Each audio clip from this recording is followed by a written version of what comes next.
There's no waiting for the future, not here. Because at Mohawk College, we don't wait. We move. We maintain the machines that keep production running. We construct the buildings that define our skyline. We make structures stable and keep the lights on. We're more than a campus or classroom. At Mohawk College, there's no waiting for the future, because it's already here. Radiography is a branch of medical imaging that we use x-rays, and we use it in different ways.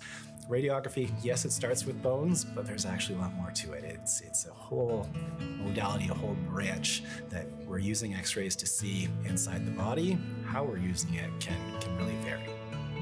Radiography technologists are everywhere in a clinic or in a hospital. They are part of every single team. I mean, they're part of the emergency team, they're a part of the team in ICU, they're on the floors when patients can't come down, they're running fracture clinics. It's a job where there's just lots of opportunity. All radiography's technologists are kind of the starting point as well for many of the other imaging professions like MRI, working in CT, working in the interventional suite, working in sales. Radiography technologists are kind of the foundation of all of imaging. As long as you have some sort of interest in any sort of imaging modality, like X-ray is a great place to start because that is the foundation of diagnostic imaging. So if you have some sort of interest in that and you're not 100% sure if that's what you want to do, there's always a ton of other options. So this program will be delivered online. So our hope is that we will be able to be positioned to support people who don't live in this area as well as people who do. Semesters 1 and 2 are all online. At the end of semester 2, we'll have an intensive skills-based training here on campus at the IHS, which is in West Hamilton. The students will come here and spend 2 weeks. They'll learn a little bit about patient care and how to manage a patient, how to move a patient in a wheelchair, transfer a patient from one stretcher to another stretcher, just taking care of a patient, watching their vitals, all of those type of things. But they'll also learn some basic skills for X-ray to understand how they would position a patient for X-ray and how they will talk to a patient and explain the procedure, how they'll operate the equipment, moving it around, positioning the patient in the room. All of those things are covered in that first intensive skills-based training. After the students finish semester 2, they will have 2 days a week on clinical placement for semesters 3 and 4. And then they'll be doing didactic courses still. So 3 courses plus 2 days a week. So they're going to be quite busy, but they'll have the opportunity to really enhance their knowledge of the skills in their clinical environment. Semesters 5 and 6 will be entirely focused on, for the most part, on clinical activities.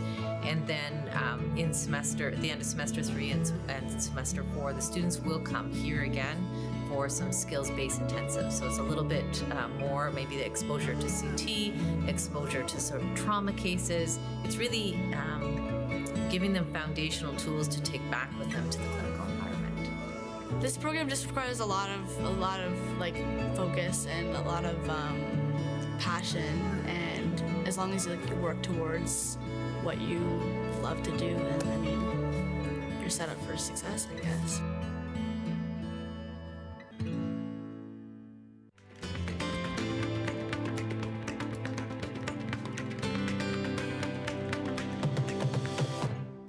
I just always was someone that wanted to help people, and I knew I wanted to help people in healthcare. I went to school in Chicago. I got my Doctor of Chiropractic degree there after I got my undergrad degree here in Canada. My chiropractic career, I began working as an associate in Burlington, and then I opened my own practice in a small kind of rural area in Niagara region called Smithville.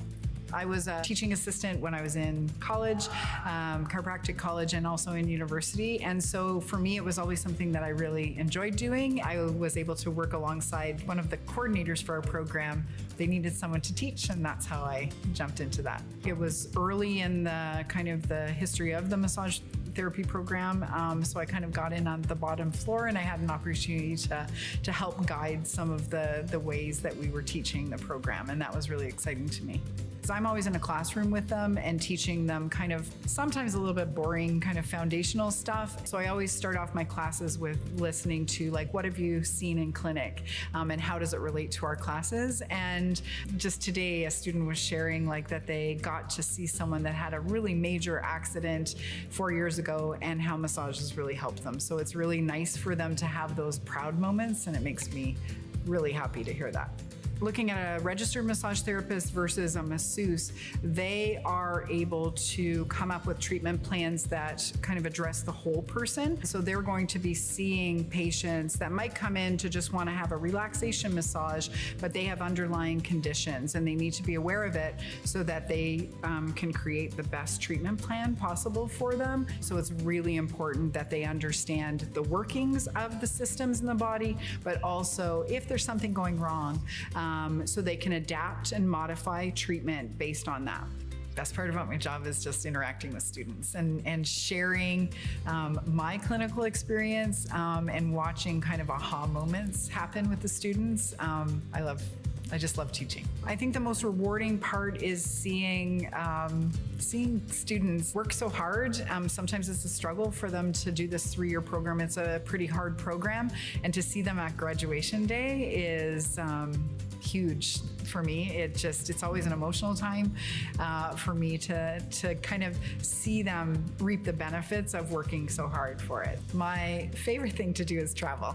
I am someone who just loves to explore the world and meet new people and just connect with people. I've had the opportunity to go to the Middle East. My parents lived in the Middle East for a while. I've traveled to Asia. I've traveled all over North America. I've seen our beautiful country.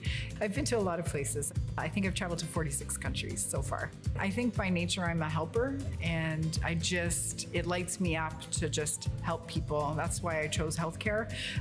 That's why I enjoy teaching students, especially kind of aspiring to work in healthcare. I like to just serve people.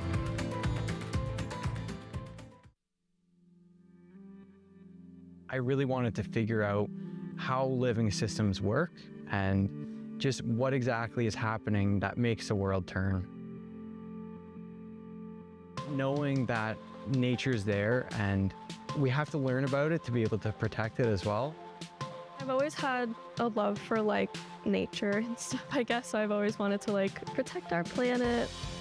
And I do want to see biotech kind of growing more into creating a safer environment. And, you know, we're doing something from the lab to the world. The main point of biotechnology is to use recombinant DNA. So it's to take DNA from something else and put it into another organism. I'm very excited to take the skills that I've learned in class and take them into a co-op.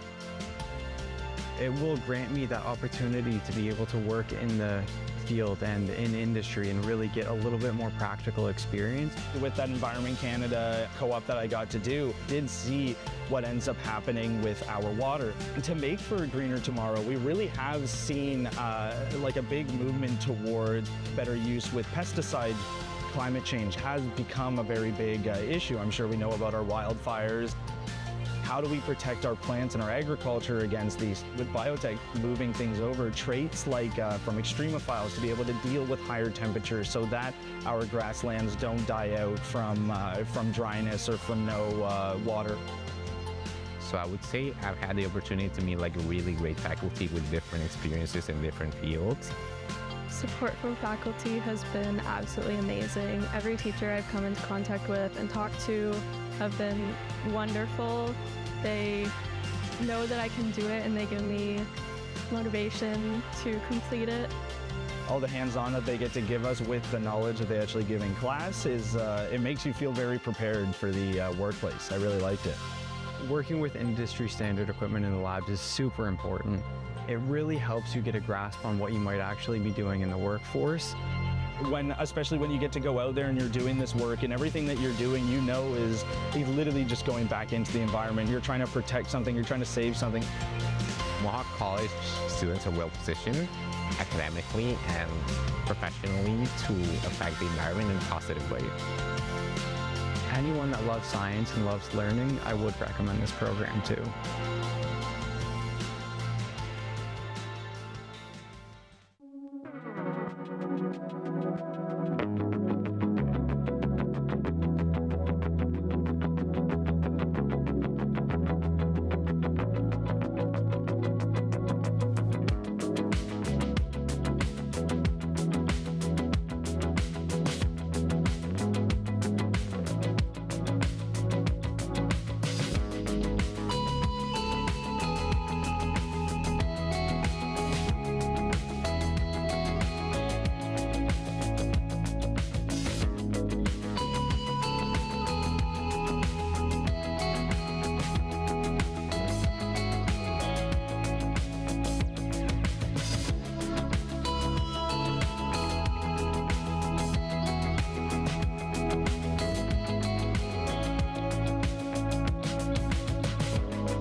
So why we chose snapping turtles is because with the population kind of on the decline, we wanted to do something to rectify it on a small scale.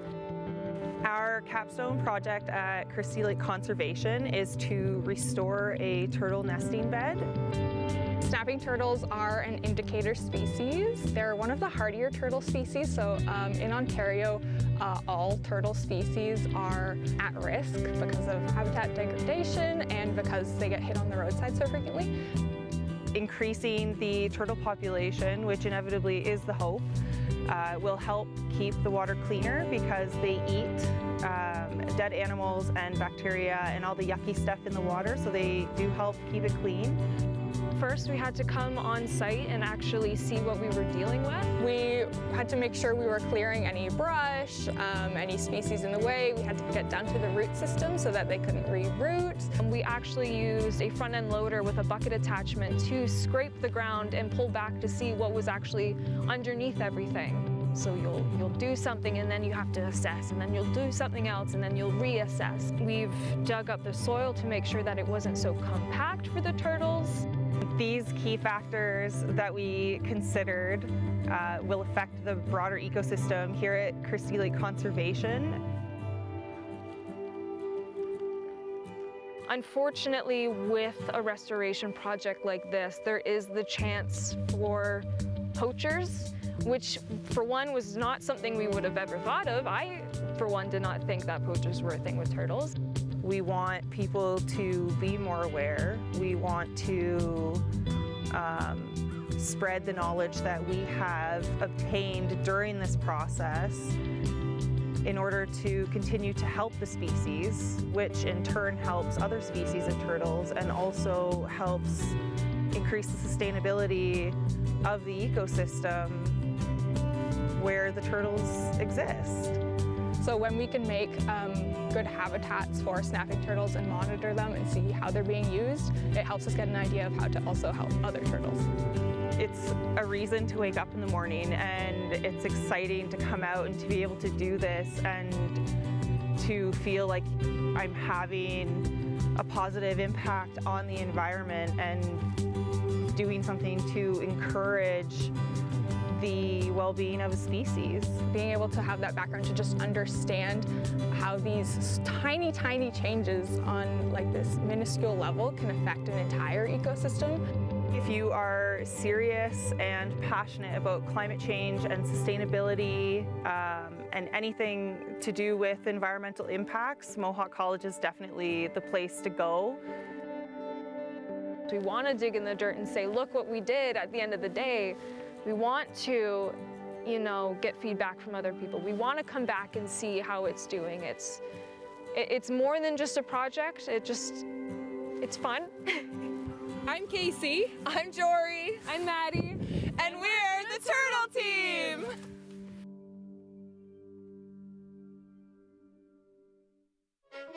The future of aviation is here.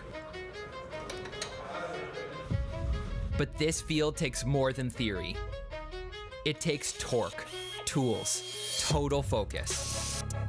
At Mohawk College, we don't just study aircraft. We live it. Molding composite materials into wings that give planes flight. Inspecting and maintaining engines to meet demanding performance standards. precisely calibrating the instruments that keep every journey on its intended path. We're the people who keep these complex machines flight ready, because up there, lives depend on it. It takes precision, dedication, and a team that has each other's backs. This isn't classroom learning, it's your runway.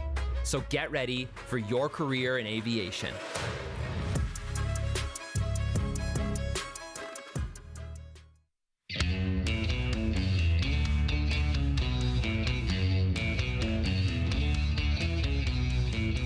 I taught a grade 7 and 8 class last year. I had the opportunity with elementary engagement to go in, and I had 3 points of contact with students where I got to promote trades before they got to high school.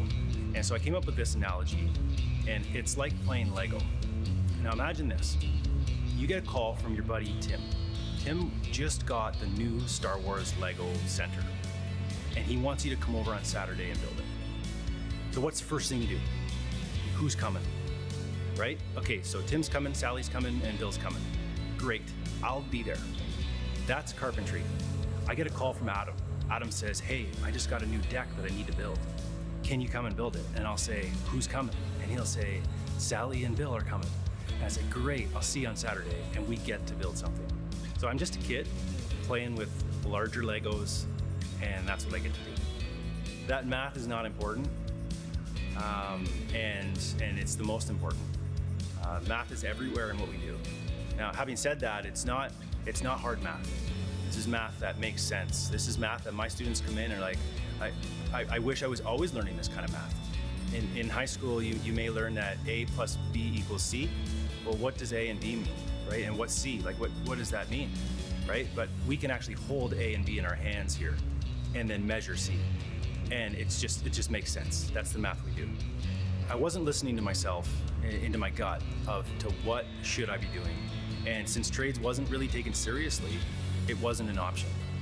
And now I understand how great of a choice it was to get into the trades. It's a booming industry. There's so much work. I'll always be able to fall back on a ticket that I have because I'm a Red Seal carpenter. I know carpenters that they've known before they leave the womb they're going to be carpenters, right? And that's not my story. I was encouraged to go to university. That was the path set out for me. In high school, I took all university targeted courses. I took one shop class. I can remember being in that shop class, and there was a finishing room. I was building like a TV cabinet, and I'd close the door to the finishing room, and just like the world would just like shut off. After high school, it's kind of funny. The phone rang, and it was someone asking for my brother. And what do you want? And they said, there's a job in framing. And I said, yeah, I'll take it. And so I started framing. After a week, I'd look back and be like, whoa, like we built those walls. Or that floor is because we were here. And a month, look at that house now stands because of our crew. And then years go by, and now I can go into neighborhoods, and it's so rewarding. And that's when I identified, back to that one high school shop class I took, where when you get into your work and the world just shuts off, that's what I experience now. And I see the product of what I can make, and it's so rewarding. And so that's when I got hooked. Industry trained, but I went through the apprenticeship program. So I came here to Mohawk, and I did my apprenticeship through this schooling. So this is a bit of a home to me for where my career started. Every tradesperson is a teacher at heart. If I could summarize every trade in 3 words, we do 3 things. We learn, we earn, and we return.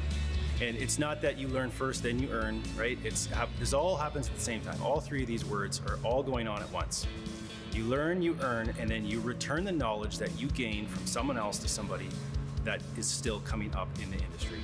That became the next best thing of my job. I love building, I love seeing the progress, but more so than that, I love seeing the progress of people I've taught. And I kind of wondered, how can I do that on a full-time basis? And Mohawk gave me that opportunity. One of the things I'm kind of honored about here at the college is that I get to teach along the teachers that taught me. I did an apprenticeship in carpentry. I would argue that I'm in an apprenticeship for teaching now. These are the people that surround me, and they look at my lessons, and they sit into my classes, and we bounce ideas back in the office, and we share PowerPoints, and and different presenting methods and all that. It's just such great teamwork. Mohawk has yet to say no to me, and I've got some pretty wild ideas, right? I said, you want to build a full-size house? And they said, sure. I said, really? Like, I go in with these asks and I don't know if I'm gonna get a yes. And I said, okay, next year, can I build 2 houses? Sure, like full-scale houses. I asked for technology. Yep, done, you have it. So what can they do better? Well, they're doing a great job. The day they say no to me, we'll talk again. Every teacher here is a licensed carpenter. We come with real life experience to the classroom, and our students will absorb that. And on top of that, they're doing it themselves. Our students are in the shops with our talented faculty as the students build their projects. It comes and goes. It's remarkable. Thank you, thank you. I can hide 10 carpenter's pencils in it.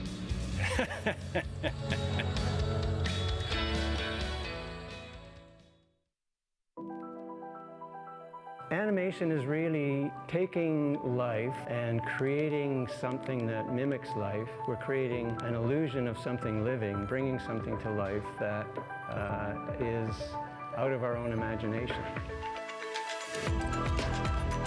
I like how all the teachers seem to be passionate about what they're doing.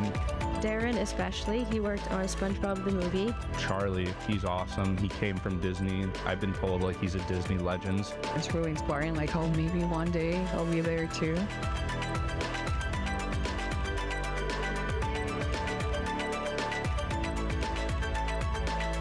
You learn everything from drawing to 3D modeling to animating those 3D models. I definitely think the smaller class sizes help. I've had teachers say that other programs, with being such big classes, they didn't get the help that they needed, but this one it's definitely a lot more one-on-one.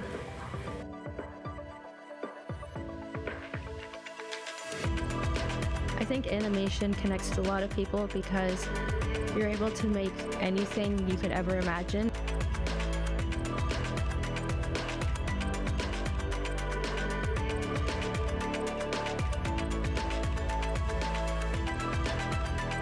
I definitely feel prepared for the industry. It feels like all my childhood wishes are coming to life.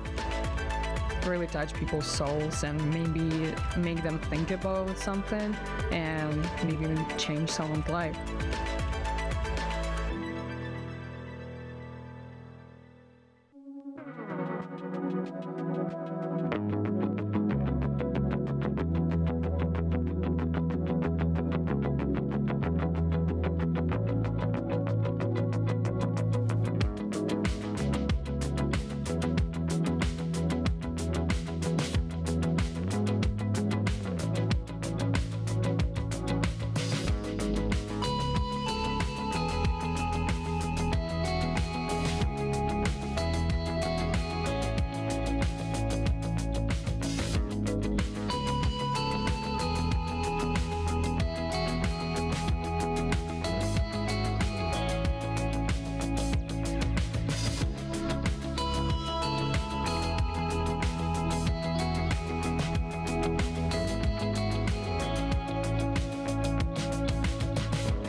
So I always wanted to be a teacher. I remember since I think I was 3 years old, I'd line up my siblings on our kitchen chairs and practice teach on them. I hope they're okay. And I always knew I wanted to be a teacher, be in education, and my passion was children. So I made those dreams come true. After my undergraduate degree, I enrolled in the early childhood education program at Mohawk College. The faculty were so supportive.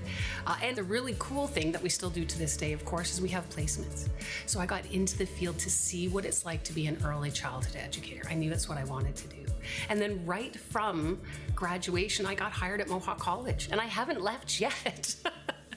I joke that I should be the Mohawk mascot or cheerleader because my whole career has been here and I do love it. And when I think about why do I love Mohawk so much, it's certainly the people, but it's the collaboration, the community, the connectedness. And for all of the years that I've been here, the thing that really gives me passion, of course, besides the joy of the students, is the community piece. We're a community college. I'm very involved in our early childhood education community. It's a passion of mine, and that's always been a support. And because of that, it's win-win for the students. So it's, you know, the Mohawk community, but it also extends to our community, our partners that are so valuable to the success of our program and ultimately of our students. I think the first thing I would always say to anyone thinking about becoming an early childhood educator, certainly you have to have a passion for children and learning and be committed to lifelong learning. We're educating the next generation. I tell our students all the time, we are brain shapers. So when you go home and say, well, how was your day? Oh, I was just shaping some brains today. Because that's what we're doing. When we're brain shaping, we're making that connection. You have to want to continue your education and your lifelong learning. It never stops. To be an early childhood educator, it's really a gift. Again, we're the educators of every other profession. Right? We educate teachers, we educate firefighters, we educate librarians, whatever children grow up to be, we were part of that journey. We have to make sure we keep ourselves updated, educated, current research, brain research, which is also my passion, and infant and children's mental health. I'm very involved in that in our community. It's my job to stay informed, share it with my students so they can do the best with the children that we care for. It's a lot on our shoulders. It's a big job. I say to my students, I don't know why people don't clap when we walk in the room. That's how awesome we are, early childhood educators. Certainly it's the students, of course, but it's being in the classroom and the energy and the excitement. And I certainly, I joke with my colleagues that I know I'm supposed to be here for the students and teaching and guiding and learning, but I have such an amazing time. It's such a reciprocal. I'm so blessed and fortunate to be part of their learning journey. Taking a concept and how can I make that concept meaningful and get it across to the students. So I love the challenge about how am I going to get the theories of Freud and Piaget and brain development, how am I going to get this across in a meaningful way that's going to stay with the students. I love that challenge, and I won't leave until I get it done. It's the best job ever. I'm a yogi, love yoga. I love to golf. I'm a walker, reader, and really, you know what, just being with family and friends. This may not come across, but I'm pretty social. My first career choice was a Hollywood actress, but I have no skills or ability or talent. So I tease with my students all the time, if I don't show up one day for class, I've been discovered, so carry on without me. But I really think about how I've been able to make my dream come true. When I was 3 years old, I wanted to be a teacher, and here I am. It doesn't get any better than this. It really doesn't.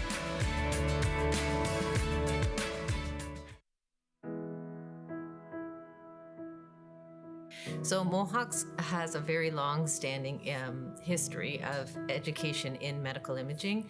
I think it was the 70s when the radiography program began, the 80s when their sonography program began. We've been delivering the MRI graduate certificate for the last little while. So we've had a very long history of working with the imaging programs.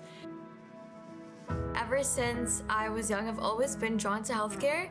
As I grew older, I realized that maybe I didn't want to be a nurse, or maybe I didn't want to be like a doctor. So then I started doing some research, and then I found out about this program. I found that very exciting. Mohawk is extremely well positioned for imaging. I would say that we are one of the leaders across the province and the country. We work on national education committees. We work with the national governing bodies to be a part of that community. But we are true leaders in the sense that we're probably one of the larger institutions that is delivering this.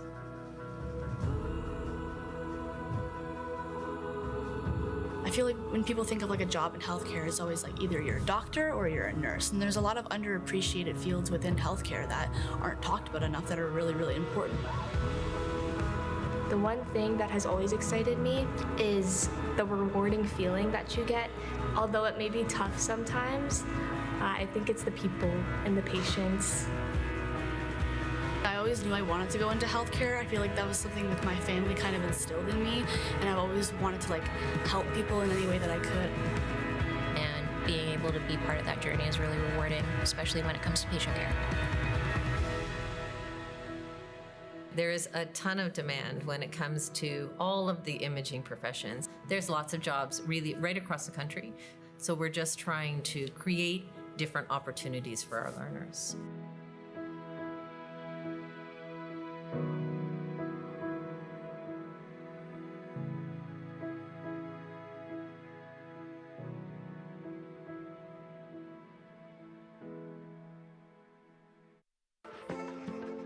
What will it take to make a more sustainable future?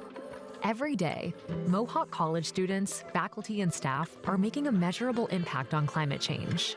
From our net zero building to our applied research, we are committed to changing how we operate today to secure a greener tomorrow. But we recognized we could do more. As our world changes, a green economy is emerging. This economy is fueling a rapidly growing sector that requires people with unique skills and the knowledge needed to develop solutions to complex challenges. We are ready to do what it takes to drive this change forward. The School of Climate Action will build on our experience and expertise to introduce a portfolio of programs for a new generation of learners that will include new degrees and the greening of curriculum across all areas of study at the college. Our graduates will be part of the solution to climate change. Are you ready to be part of that change? Learning, living, leading. Mohawk College School of Climate Action.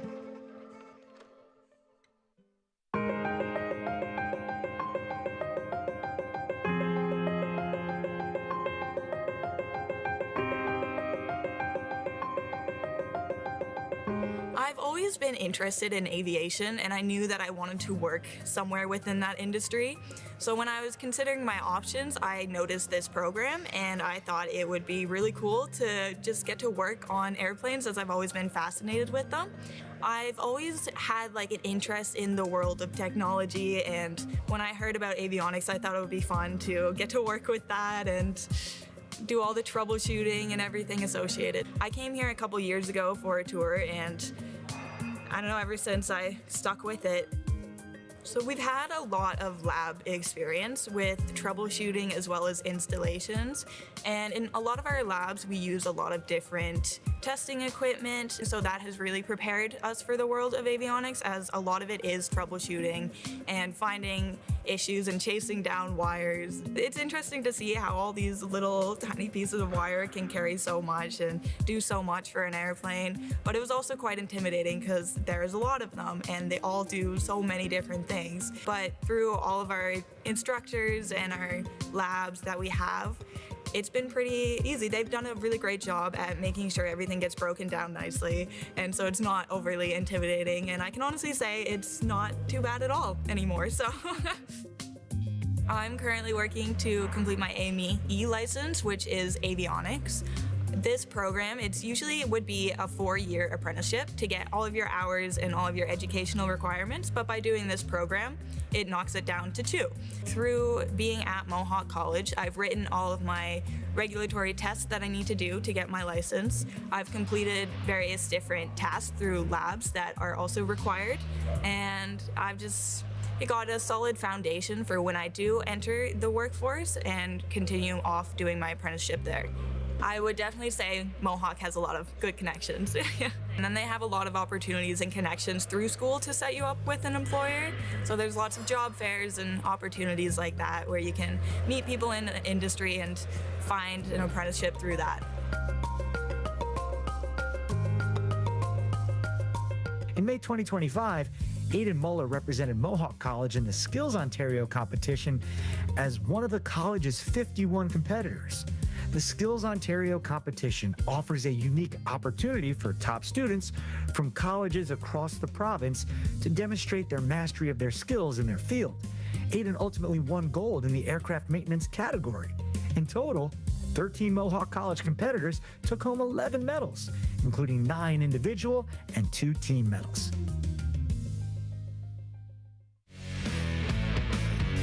Five competitors went on to represent Ontario at nationals in Regina, Saskatchewan from May 28th to 31st.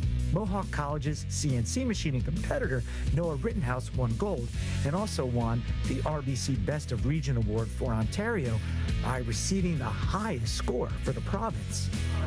Phoenix Cyclones giving silver, Richard Lewis,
Ever since I was young, I've always been drawn to healthcare. I feel like as I grew older, I realized that maybe I didn't want to be a nurse, or maybe I didn't want to be like a doctor. So then I started doing some research, and then I found out about this program, and I could specialize in something like ultrasound. I found that very exciting. Mohawk is extremely well positioned for imaging. I would say that we are one of the leaders across the province and the country. The new ultrasound program that we're going to be running with Mohawk College is an advanced diploma, and the program will be run entirely online for semesters 1 and 2. At the end of semester 2, the students will come here for some skills-based training, some patient care integration, communication, and really community building. And then at the end of that, they'll move on into semester 3. During semesters 3 and 4, the students will be on clinical placement 2 days a week and academically learning the other 3 days. So it's going to give you the mixture of clinical knowledge, simulated knowledge, and didactic understanding of the material. I want the students, when they're here, to know that, even though we're across this huge country, all ultrasound techs end up being connected in some way. And you always have places to go to reach out and ask for help or direction for complex cases or abnormal findings and difficult situations. And also what I really like about ultrasound is that I like how there's patient interaction as well. So I get to communicate with the patient here and there, and I get to help in the diagnosis process. So I'm the eyes of the doctor, I like to say. We have connections across the province with imaging centers, hospitals, clinics, lots of different sort of clinical partners, if you will, where our students will go and have their clinical experience. So we work really hard to ensure that the student is getting the proper clinical experience so that when they graduate, they know all of the information, and then they can go on and specialize in whatever they want to specialize in. So I feel like what made me specifically want ultrasound is I really like how unique it is. And then when I started researching it, I realized I don't know as much as I do about it. I found out that it's a lot more than that, and it takes skill, it takes a lot of knowledge, and then it really became fascinating to me. And it's something that I didn't think of previously, so that's what made me excited to start this program. And people don't know enough about sonographers and what they do and how much of an impact they have in healthcare. The ultrasound departments are getting larger. There's more things that ultrasound can do now than ultrasound could do in the early 90s. There is a ton of demand when it comes to all of the imaging professions.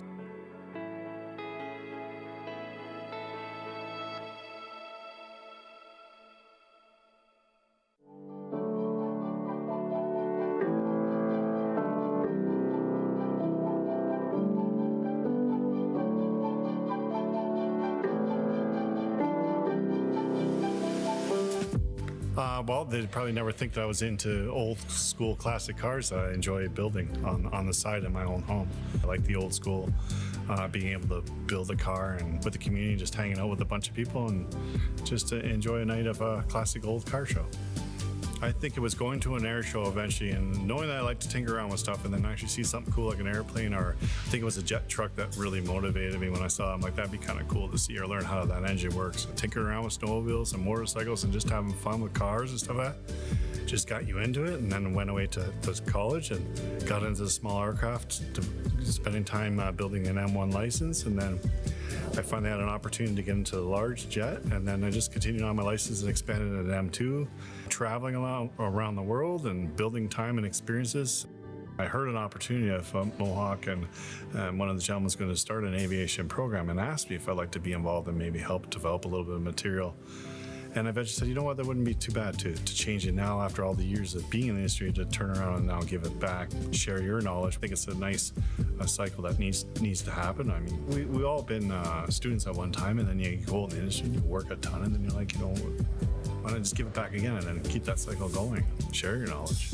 And hopefully that cycle will happen again with a student who might become a teacher at one time down the road, 20, 30 years down the road as well, like me. So I knew that Mohawk College has always been a well-recognized college for trades, and I'm like, I'd really like to be a part of that.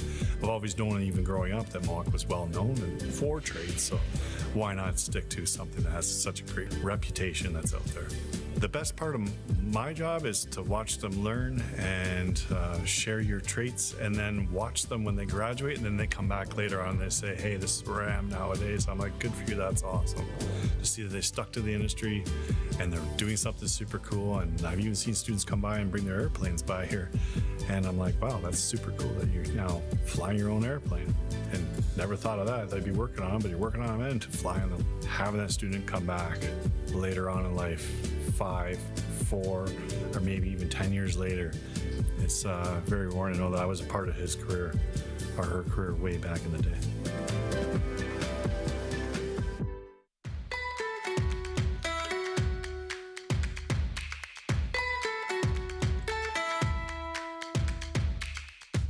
In 2021 and again in 2024, just this fall, we conducted a student survey on sustainability. We really wanted to capture what were their interests and what are their feelings about sustainability, climate action, and climate resiliency.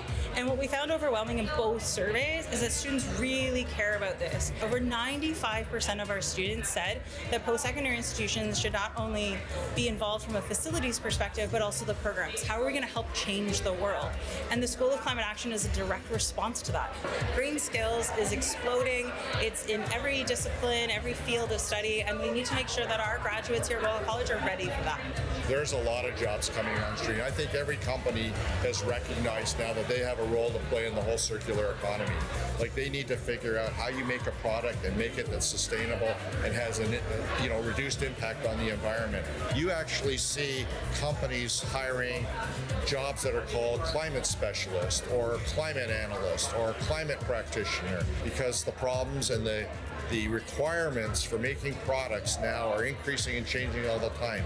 So how you made something before will change very different. You have to look at the whole supply chain and where are these products resourced and where are you getting the raw materials from, and are they going to have an impact on the environment? So it's definitely a growing area. So we have 3 diploma programs here in the School of Climate Action: Environmental Technician, Biotechnology, and Biotechnology Advanced. All of those programs have co-op options with them. In addition, we are going to be offering 2 different degree streams as of fall 2026, and that's a Bachelor of Technology Sustainability and a Bachelor of Management Sustainability. What's really interesting is this idea around the laddering of diploma to degree programs. So environmental technician, for example, if you've completed that diploma program, you should be able to map into the 3rd year of the degree program. So you're doing like a 2+2 where you're coming out with a diploma and a degree, which is amazing. There's been a couple of students where they've come up and I've been handing them a tree seedling, and they said, what is this for? And I've explained that the School of Climate Action is launching and to take this home and to plant it.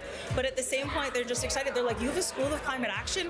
What are the programs? And they've come in and they've asked a lot of questions. They're just really excited that the college has committed to this because it's important to them. I think these type of programs are very, very important for the world. The environmental technician, I think that's one of the most important right now, in my personal opinion. I haven't yet, but I'm going to apply for sure.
We don't just talk about the future, we advance it.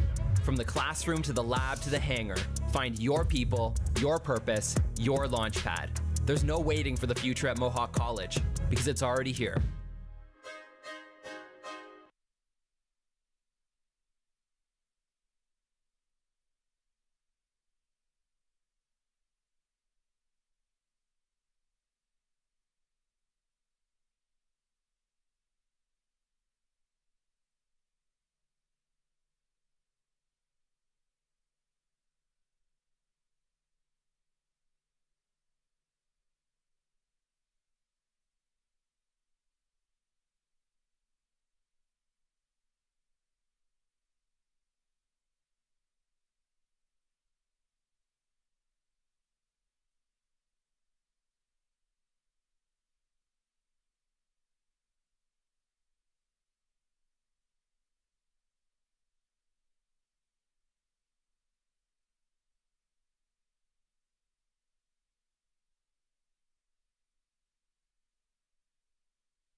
Good afternoon, Ani, and welcome. My name is Abby Daniel, and I'm a member of the Indigenous Student Services team here at Mohawk College.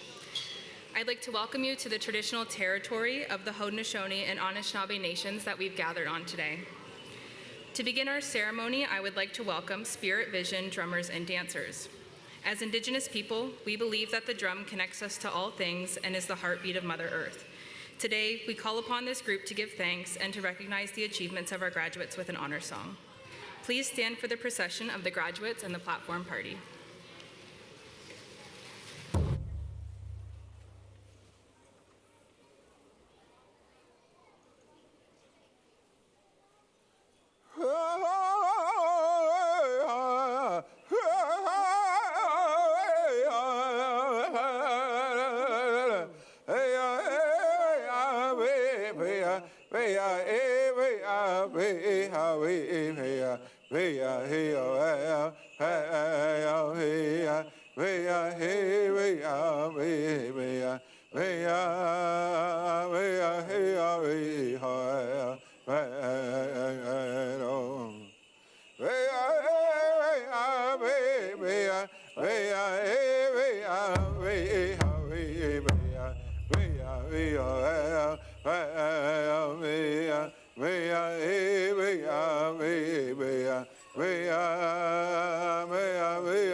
be seated.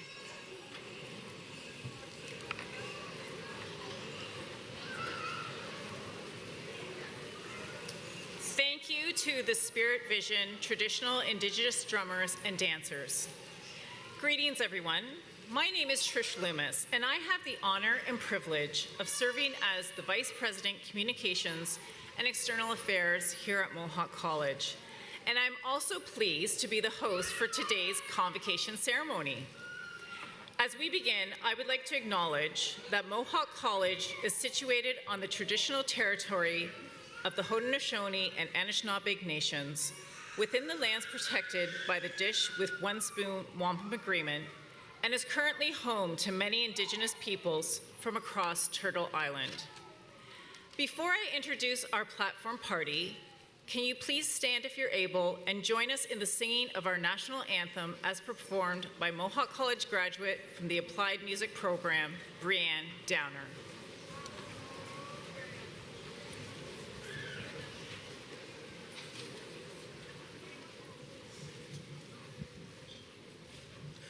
Oh, Canada, our home and native land, true patriot love, and all of us command. With glowing hearts we see thee rise, our true north, strong and free.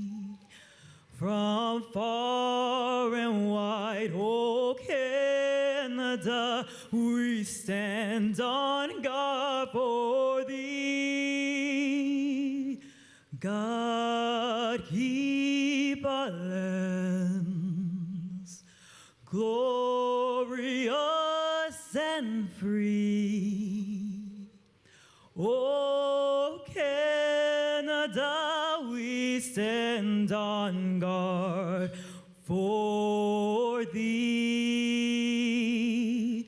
Oh Canada, we stand on guard for thee.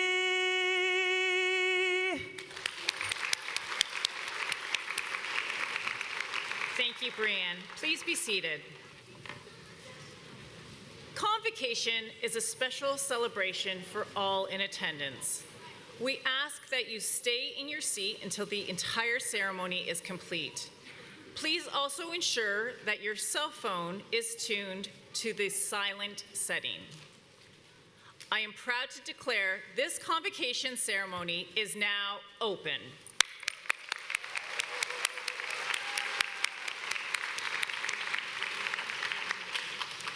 Convocation is a time to celebrate the hard work and dedication that brought you to this moment, and to look forward to the many opportunities that lie ahead for you, a future-ready Mohawk College graduate. Convocation also provides us with a perfect moment to thank your family and friends who supported you through this important stage of your life journey. And it is time to thank those from Mohawk College community who helped you realize and achieve your goals. To start this recognition, I would now like to ask that faculty, staff, alumni, and union representatives who are joining us today to please stand and be recognized.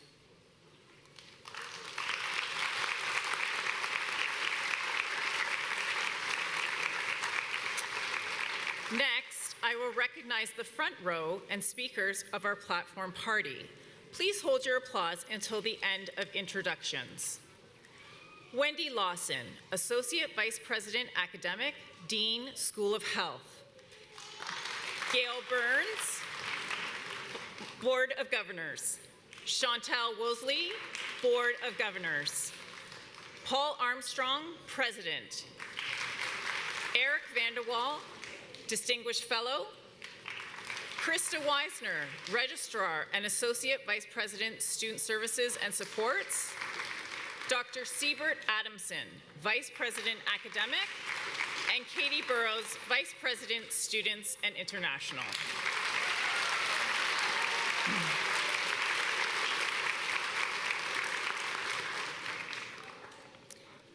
I am pleased to introduce Mohawk College graduate Jessica Vanderhoorn to come forward and welcome our new graduates as alumni members.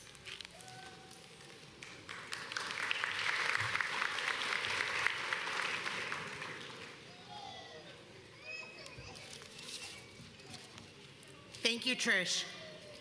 Congratulations, graduates. Good afternoon. My name is Jessica Van Horn, and I'm a member of the Mohawk College alumni community.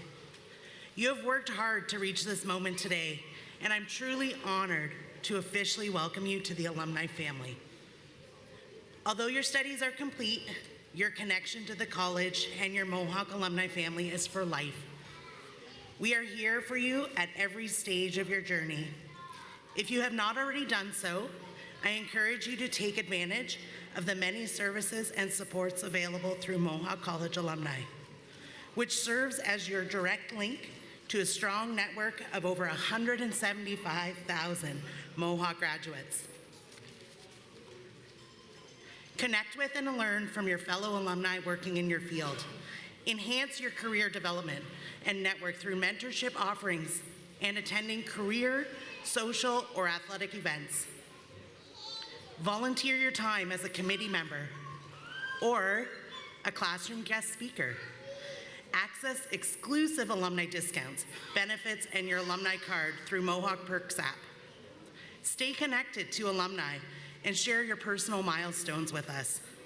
Through perks and social platforms, alumni businesses are proudly showcased, and extraordinary graduates are celebrated and honored at the annual Alumni of Distinction event, which highlights the achievements of our alumni, including one outstanding recent graduate each year. As a graduate, you are a valuable member of the Mohawk community. With a solid first-class education in hand, we know you will use your knowledge and skills to make a difference in your field and in the community. And we will be rooting for your success every step of the way. As you cross the stage today, I will present you with your alumni pin, and I hope you will wear it with pride. On behalf of the alumni community, congratulations. We are so proud of all that you have achieved and look forward to continuing to support you throughout your career and life.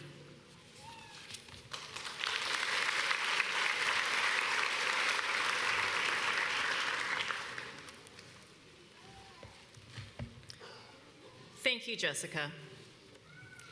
It is now time to recommend our Special Recognition Award. President Armstrong, it is my privilege to present you with a candidate for an award of distinction. In particular, I am recommending a candidate be awarded as Distinguished Fellow of Mohawk College. This honor is proposed in recognition of community leadership. I am pleased to introduce Mr. Eric Vanderwall to be recognized at today's convocation as a Distinguished Fellow. Eric is President and CEO of Joseph Brant Hospital in Burlington.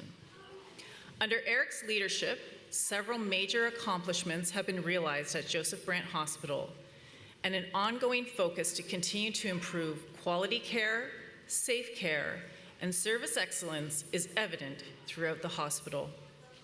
Over the past 10 years, Joseph Brant Hospital received accreditation with exemplary standing 3 times from Accreditation Canada. In addition, Joseph Brant Hospital recently completed the largest redevelopment and capital expansion project in the history of the hospital.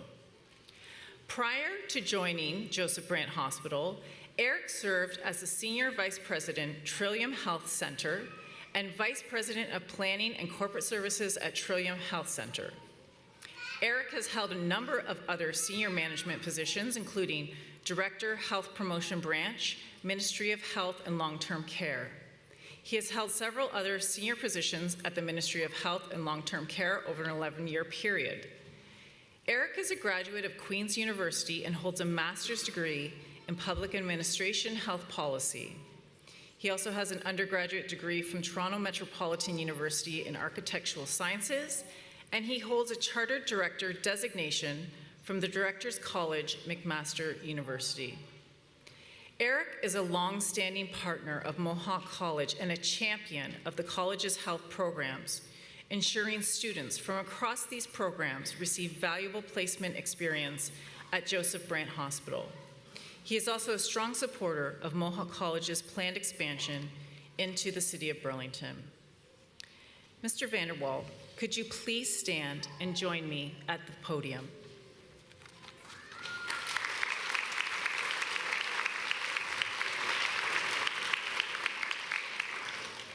President Armstrong, given Mr. Vanderwall's accomplishments, wisdom, and dedication to Mohawk College's community, I recommend that the Board of Governors bestows upon Mr. Vanderwall the Award of Distinguished Fellow, Mohawk College, with all the honors, privileges, and responsibilities pertaining thereto. President Armstrong and Krista Weisner, will you please join me now to acknowledge this honor by virtue of hooding?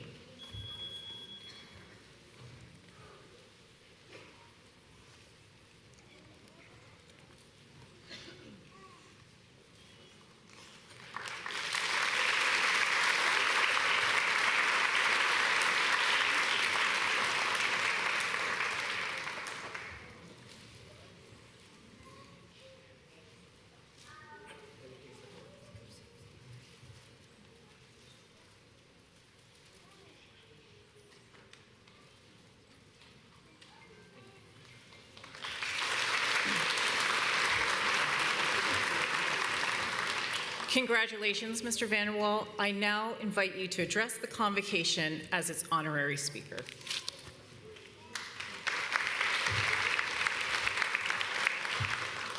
Thank you very much. Good afternoon, President Armstrong, esteemed faculty and staff, honored guests, family, friends, and most importantly, the School of Nursing graduating class of 2025.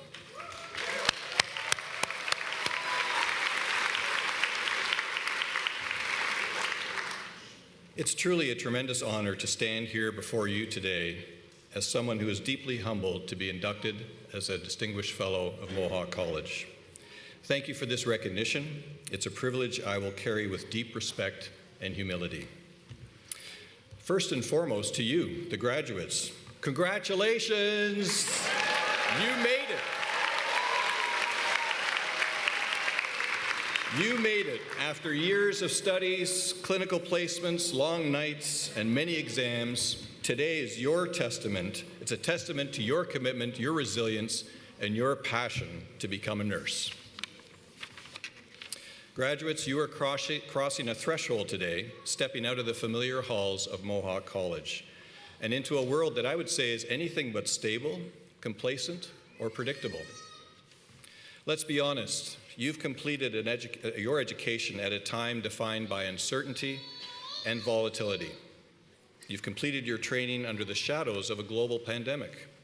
Technology is advancing faster than we ever imagined.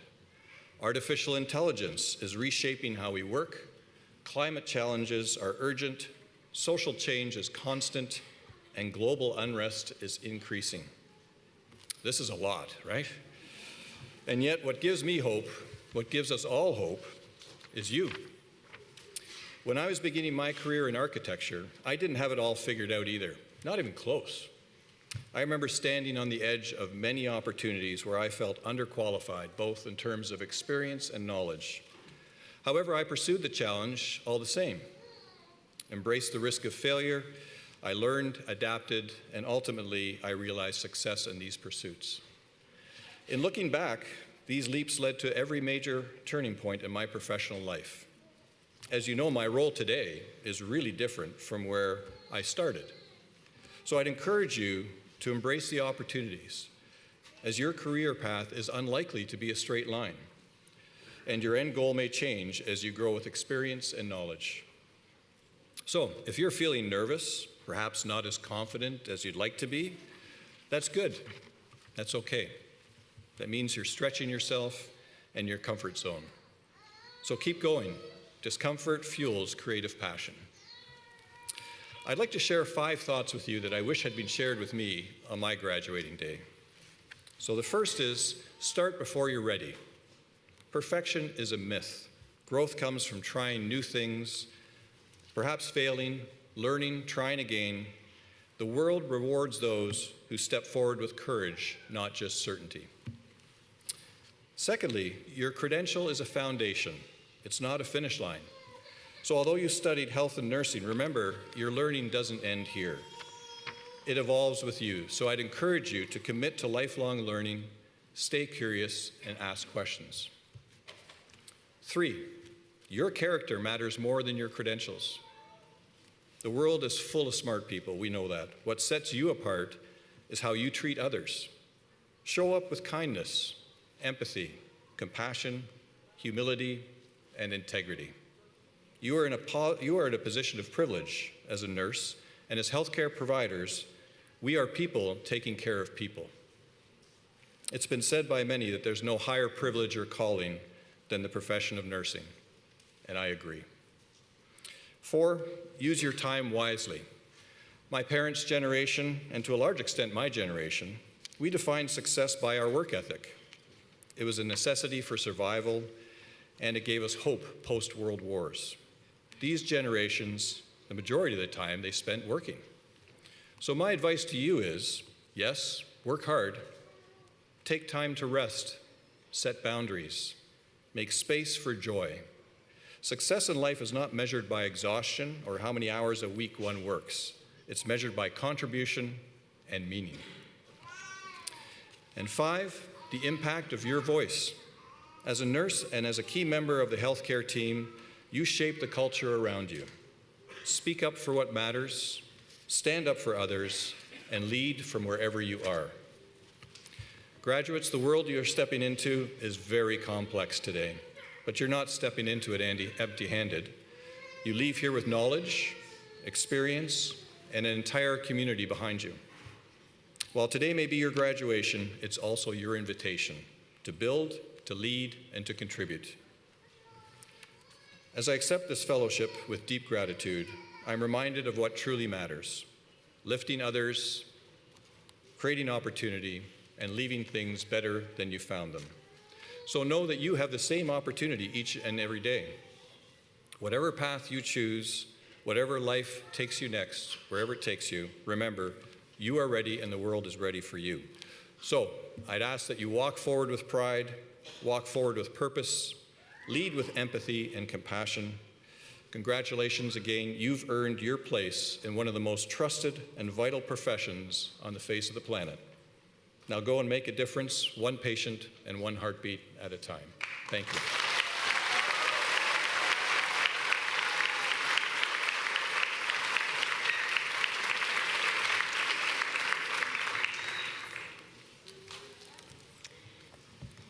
Thank you, Eric. We are proud to count you as one of our distinguished fellows at Mohawk College.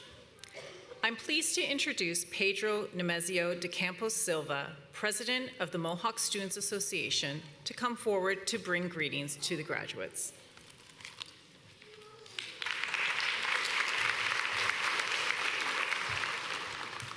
Thank you very much, Trish, and good afternoon, everyone. On behalf of the Mohawk Students Association, it is my honor to congratulate you on the completion of your education at Mohawk College. You truly deserve to be immensely proud of yourselves. And as a newcomer to Canada myself, I found a strong sense of belonging and identity at Mohawk College, as well as at the MSA.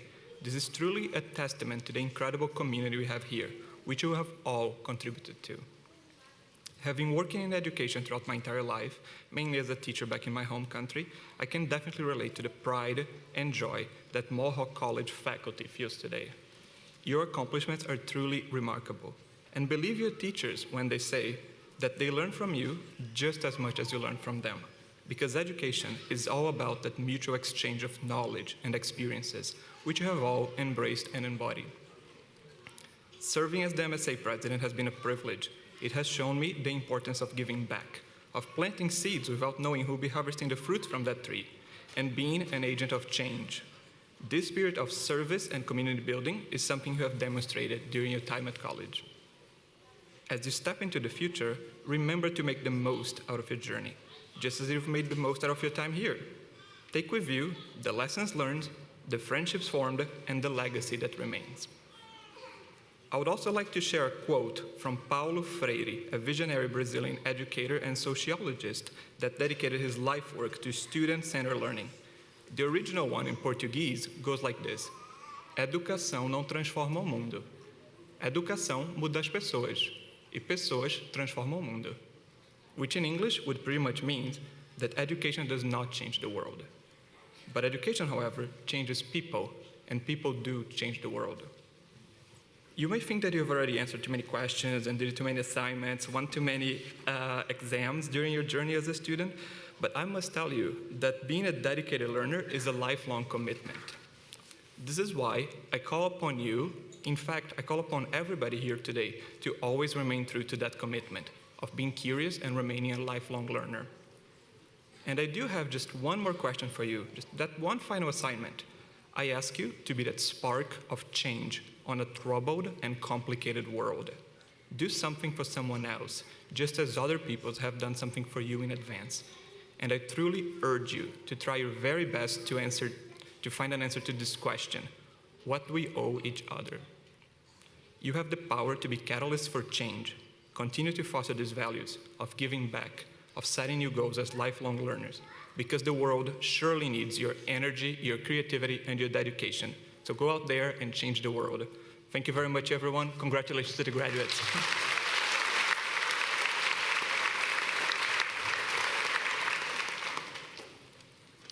Thank you, Pedro. The MSA has been a tremendous support to our students. And now, please welcome Mohawk College President, Mr. Paul Armstrong.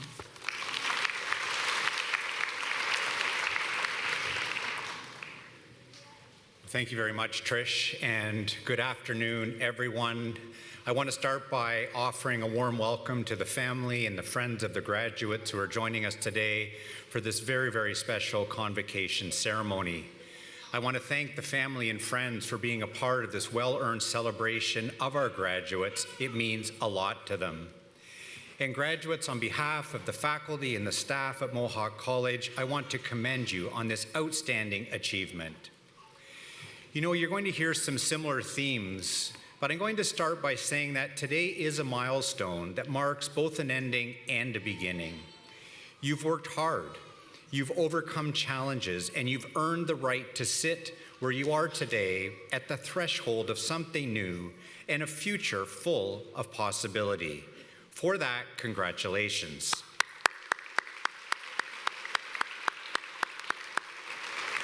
Convocation is not just a moment of personal achievement, it is a declaration that you are ready to meet the future, ready to contribute, and ready to pursue the opportunities that await you.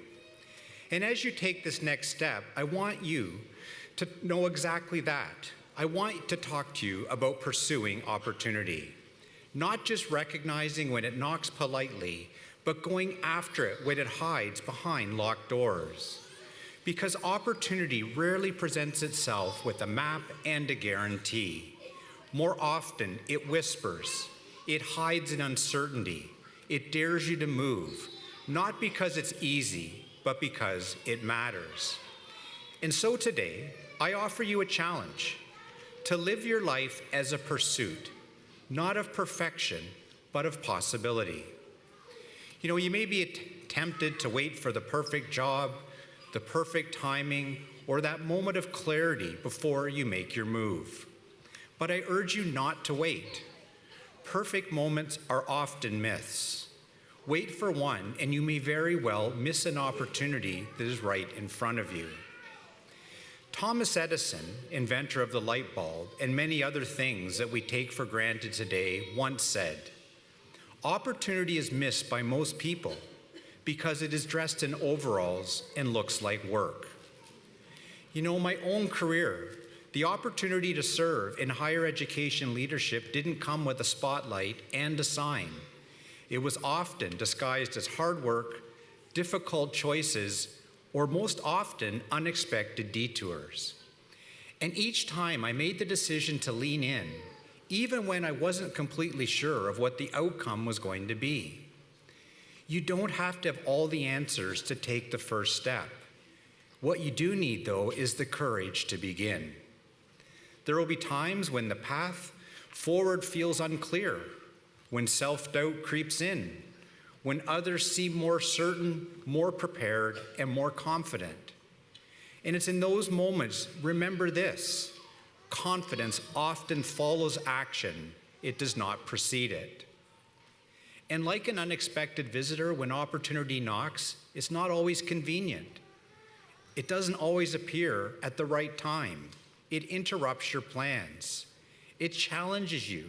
It requires you to move cities, to leave familiar ground, to try something you're not sure you are ready for. But that's what makes it powerful, because when you pursue these opportunities, the inconvenient, the uncertain, you will discover strengths you didn't know you had. And you may not realize it yet, but you have already proven your ability to take on the unknown of a new college, a new city, and for many of you, a new country. And that's the reason why you're sitting in that seat today. You took a chance and achieved something meaningful. That takes drive. It takes grit, and that takes courage. Pursuing opportunity is also about embracing lifelong learning and the power of curiosity. You heard that both from Mr. Vandewaal and Pedro. You are graduating today, but your education does not end. If anything, it begins anew. In a world shaped by rapid change, by artificial intelligence, shifting economies, global interdependence, it pays to be curious. The desire to ask why, to seek understanding, to learn something new each day, that is what's going to keep you relevant. It will set you apart from the competition. Don't let this moment be the period at the end of a sentence. Let it be a comma, a pause before what comes next. And always remember that you belong in the room. You know, as Mr. Vandewaal said, there is a lot impacting healthcare right now. There's a lot of challenge, a lot of change, but that brings a tremendous amount of opportunity and excitement. And make sure your voice is part of that conversation. Don't let anyone convince you that you don't belong in those conversations, those discussions, and in that planning. Too often, opportunity is missed, not because it didn't exist, because you didn't feel worthy or you didn't have the confidence at that moment. But you are worthy. You've demonstrated resilience in the face of uncertainty. You've balanced school with work, with family, and with life. You've persisted, you've grown, and you have arrived at this moment today. The world needs what you have to offer, your voice, your story, and your ideas. Now, I want to leave you with a short story about a teacher turned farmer and entrepreneur from Sierra Leone. Muhammad Ali Mansouri began his career as a teacher, and like many teachers, he had high hopes of shaping young minds and contributing to the growth and success of his country. But that dream began to fade when Muhammad realized he couldn't support his family on the meager salary he was making. And despite his passion for teaching, Muhammad made a difficult decision and chose a different path. He saw an opportunity in farming, so he pulled together $600 from some other teachers, bought some land, and started a poultry farm. Now, Muhammad knew almost nothing about farming, but he didn't let that get in the way. He found ways to learn what he needed to, and he took the risk. And it worked out well for him.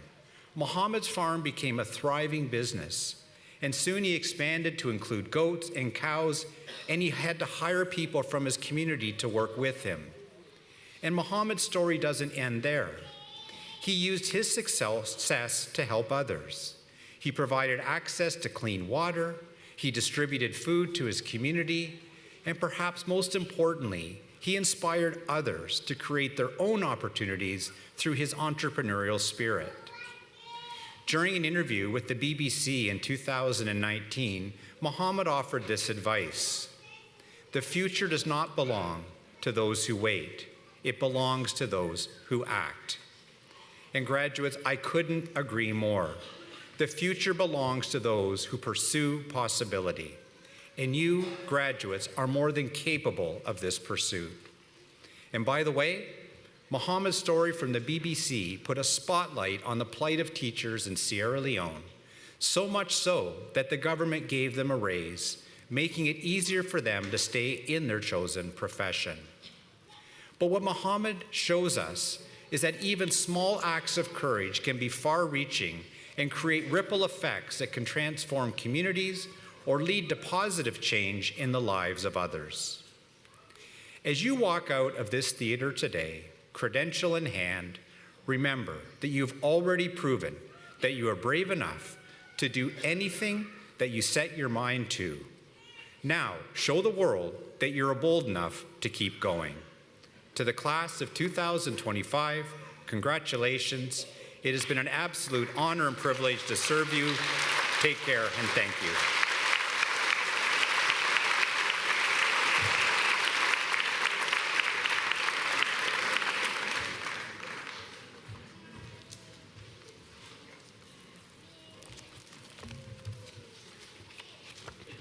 Thank you, President Armstrong. My name is Krista Weisner, and as Registrar, it is my privilege to introduce the most important part of this ceremony.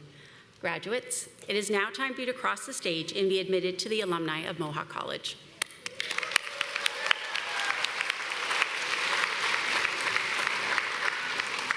As each person crosses the stage, their status as a Mohawk College graduate will be acknowledged with an academic hood or leer pipe.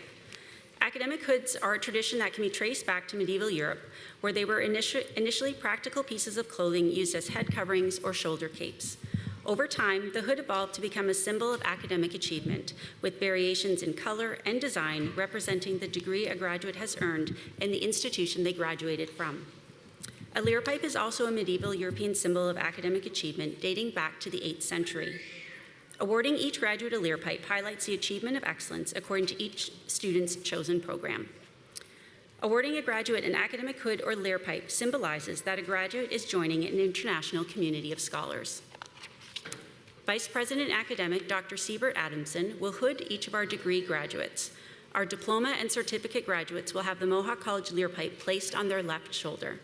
After receiving their hood or leer pipe, they will then be congratulated by President Armstrong. Convocation is always a time of celebration for our graduates and their families, and we encourage you to applaud and acknowledge your graduate as they cross the stage. Il me fait plaisir de souhaiter les bienvenus aux membres de la communauté francophone. La collation de grade est le moment idéal pour célébrer les exploits des diplômés, et je vous encourage d'applaudir lorsque votre diplômé traversera l'estrade. President Armstrong. I now have the honor of presenting the candidates for graduation. The graduates have successfully completed the curriculum of their chosen program as required by the Mohawk College Board of Governors and have been recommended to be awarded their degrees, diplomas, and certificates in recognition of their academic accomplishment. Therefore, I recommend that you confer their degrees, diplomas, and certificates with all the honors, privileges, and responsibilities pertaining thereto. And on behalf of those graduates not here today, I further request that their credential be conferred on them in absentia. Thank you.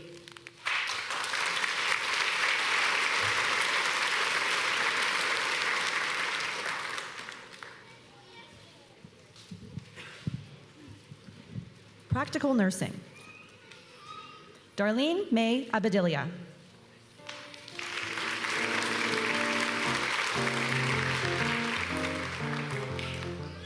Lulwa Abdallah Honors.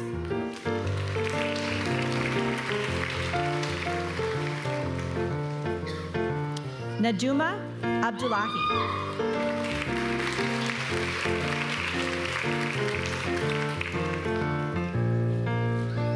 Aliyah Abdul.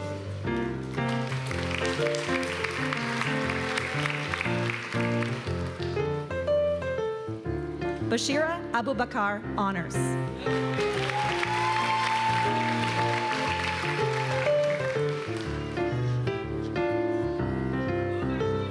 Elsha Ashamele.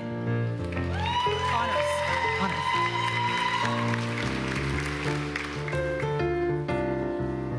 Nana Achiugo.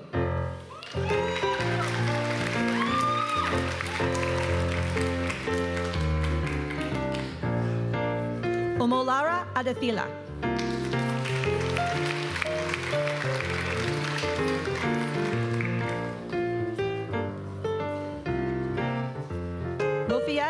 Adegbite, honors.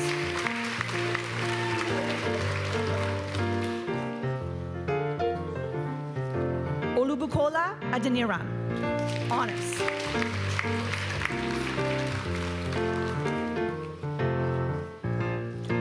Omolola Adeniran, honors.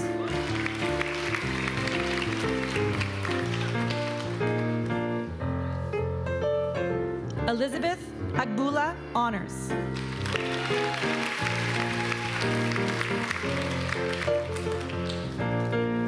Nicole Jessley Aguliana, honors.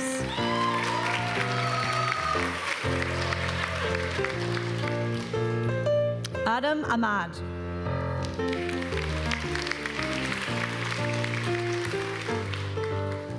Titiloa Akintunde.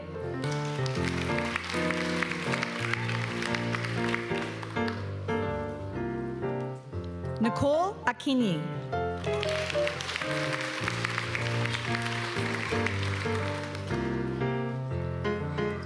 Zara Alarjawi.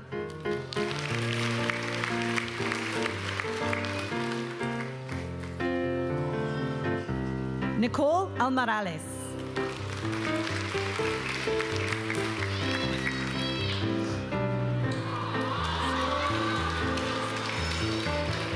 Isu Alper, honors.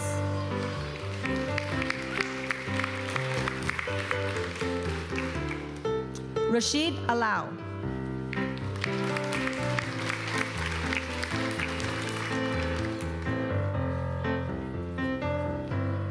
Ahmad Al-Tayeb.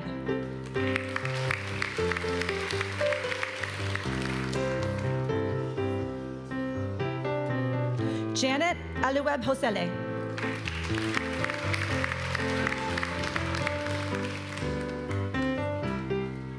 Priscilla Amun.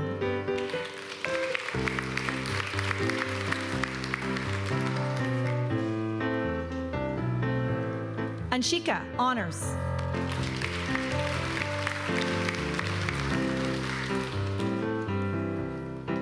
Favor Apalara, honors.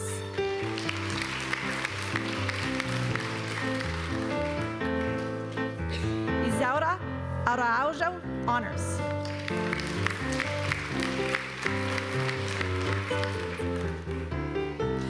Laverne Archibald, honors.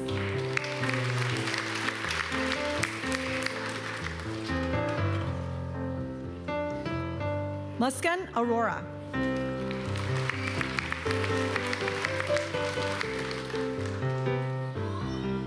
Abia Asif, honors.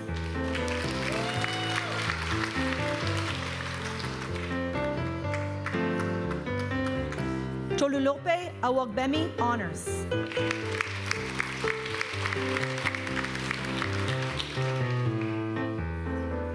Charlene Ayeni.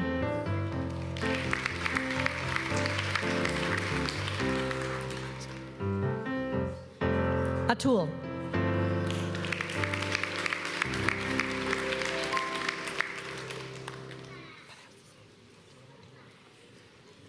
Rodia Baba Abdul Fattah, honors.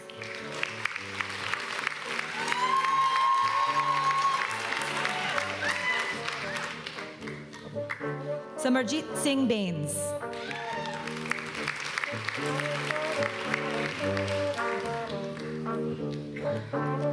Brianna Baptista.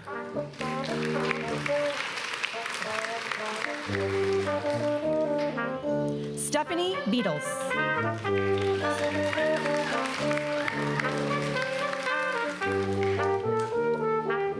Shane Marjo Berenguela.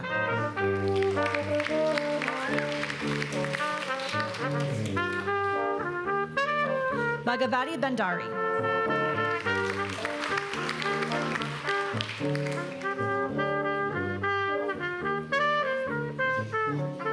Prakriti Bhattarai, honors.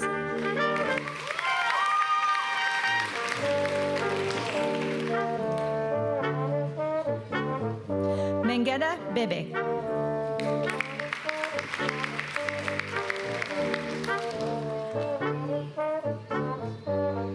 Madison Botbell.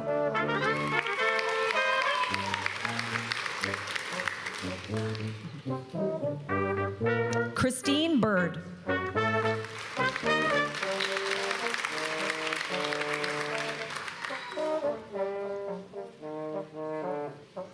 Rita Boafo, honors.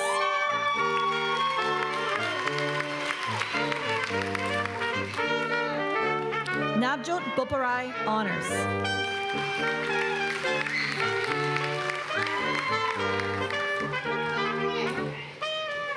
Isabel Branco.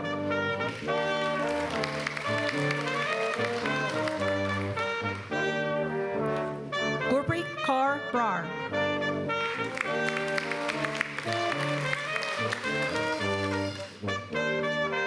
Punru Brar, honors.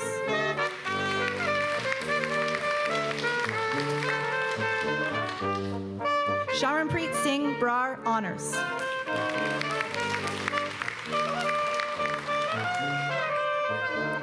Rosalie Brissette.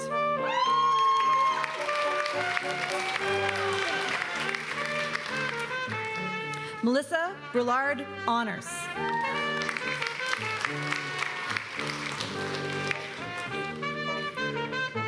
Jaleesa Brown.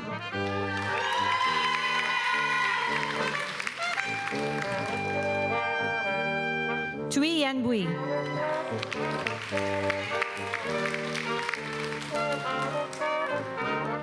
Emily Campbell, honors.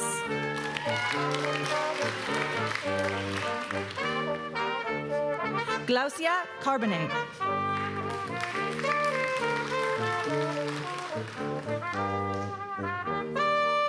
Nicolette Carby, honors.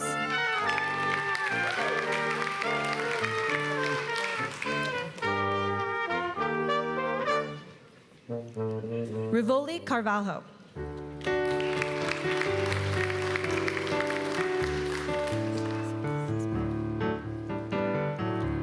Carice Castles, honors.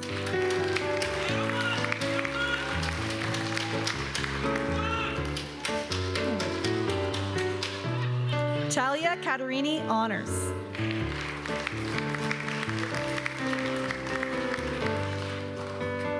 Monica Cherna, honors.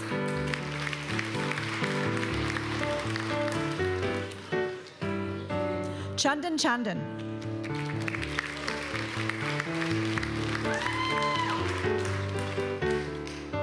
Jada Shallery.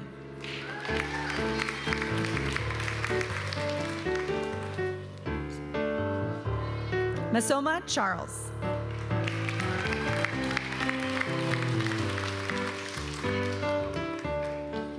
Jenny Chen, honors.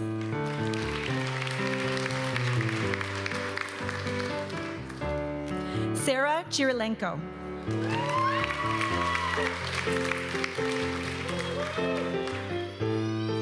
Rukutso Charlene Chokurama.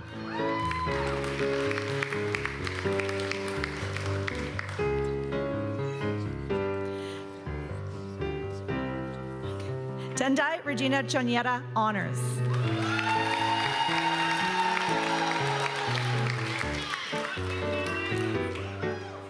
Vanessa Yenmei Chua, honors.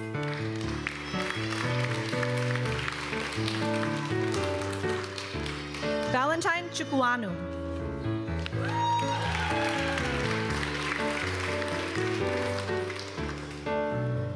Obianuju Chokwuemeke.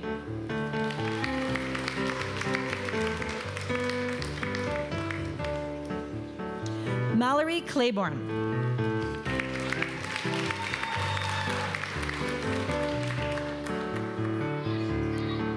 Marjorie Cortez Perez.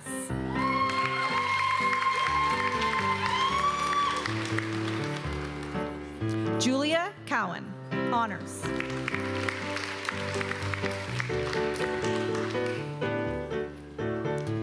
Angel Cripps, honors.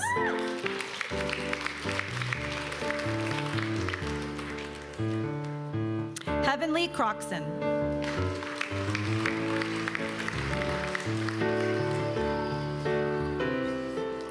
Catherine Davis, honors.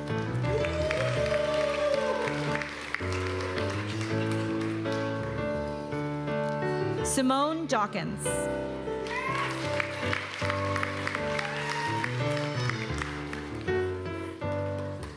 Jennifer Gomez de Madrias.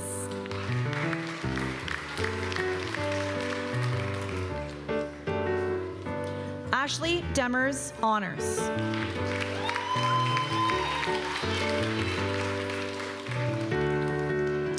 Pooja Devi.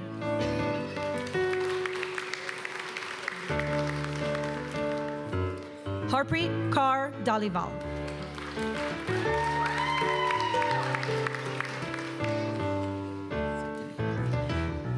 Nancy Dibier, honors.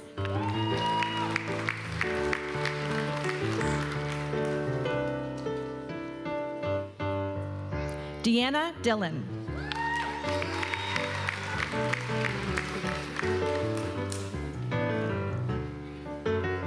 Mireille Eugénie Dongmo Gapko Epse Tonluti.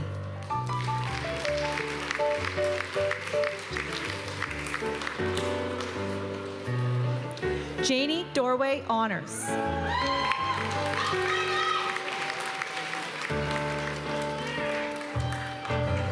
Lorpu Diamond Duyen.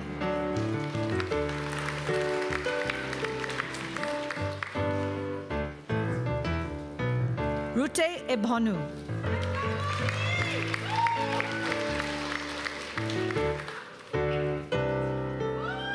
Afosa Aboigbe.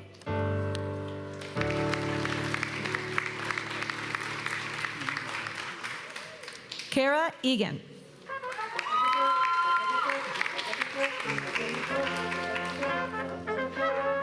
Gabriel Aguche, honors.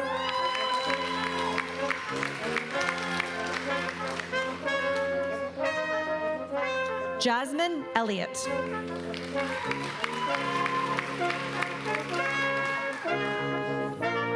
Elshade Urbeto.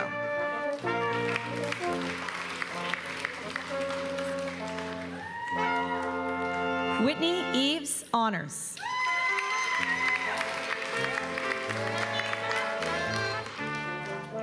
Patrina Fildano.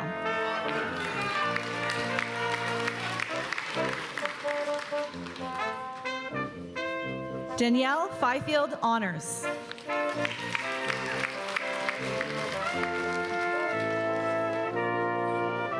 Alyssa Finley Robinson.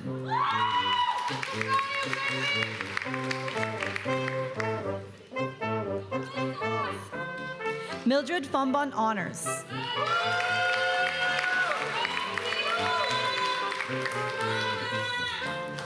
Lisa Friesen, honors.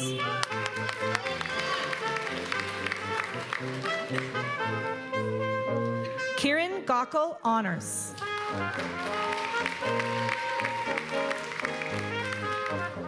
Mujidat Garba, honors.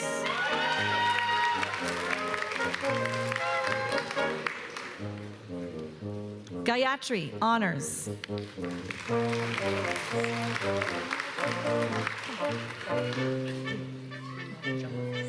Leah Giles, honors.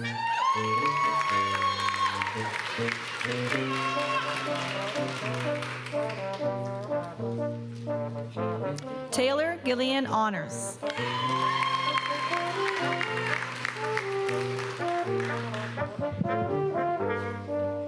Sydney Gill, honors.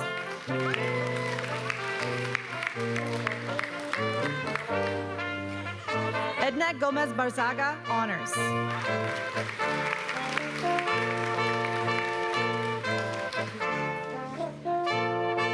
Arshdeep Gur, honors.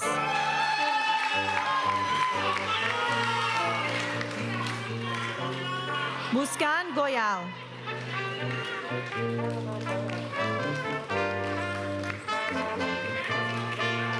Abigail Grady.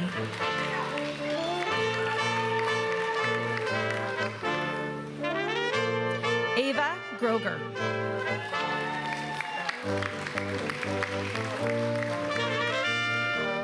Sherry Ann Hamilton, honors.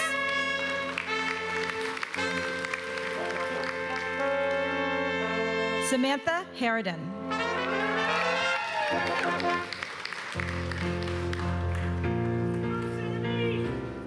Huiling He, honors.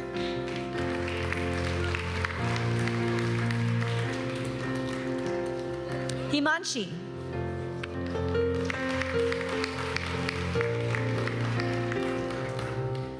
Leonira Hernandez.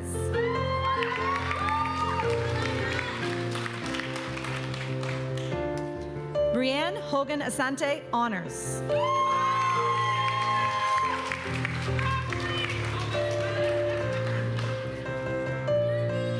Cheng Chen Shu, honors.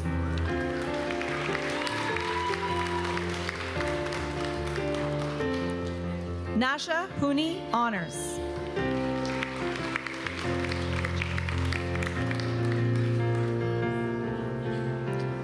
Rachel Ezedebe, governor.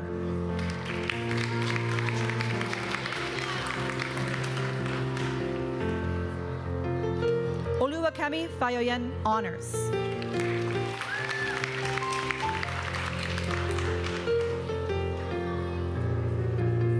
Jennifer Edebiri, honors.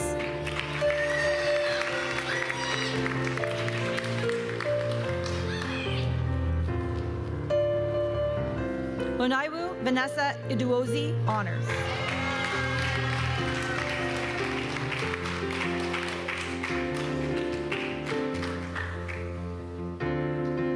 Bosede Igabor.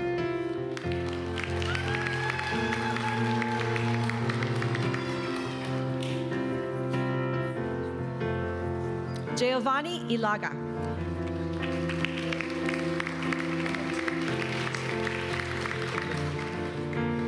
Lot Inigbenoise.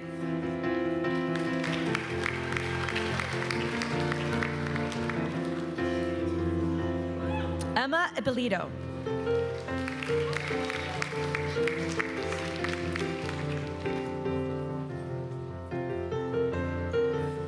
Salvatore Ishimwe.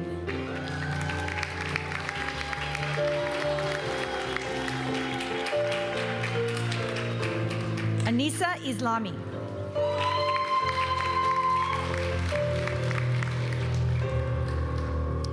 Esther Jane.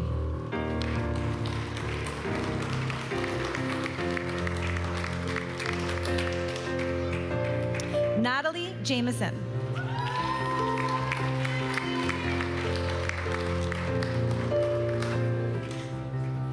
Hilda Iweriabor, honors.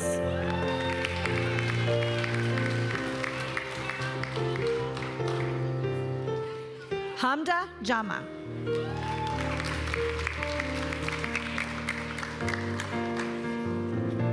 Jasmine.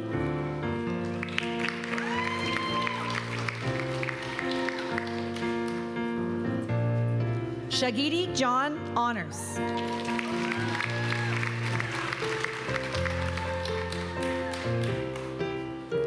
Brianna Johnson.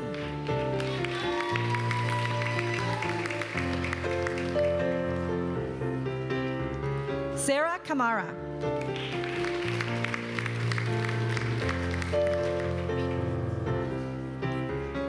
Menaka Kanagaratnam, honors.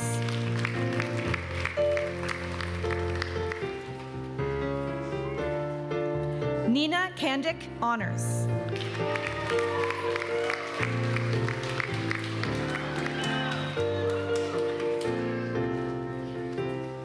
Ria Kapoor.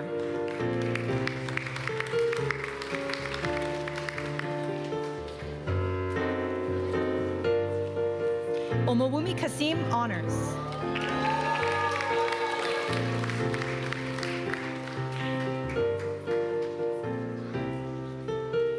Nima Kasibi.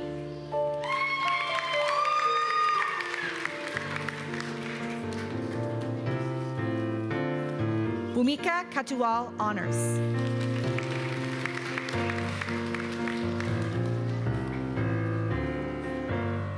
Anmoldeep Kaur.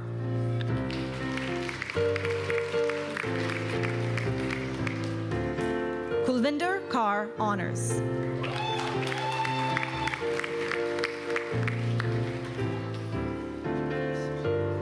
Manpreet Kaur.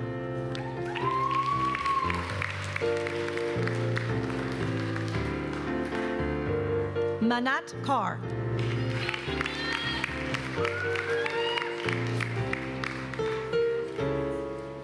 Anurit Kaur Honors.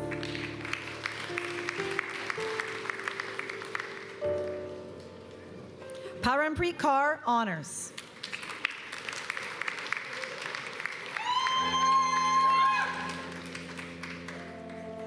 Harmandeep Kaur Honors.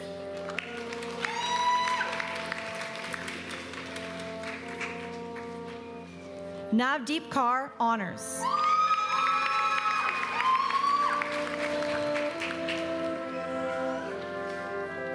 Ramandeep Kaur.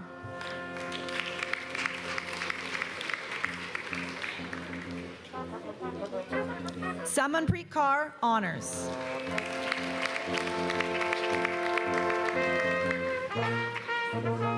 Ramneet Kaur Honors.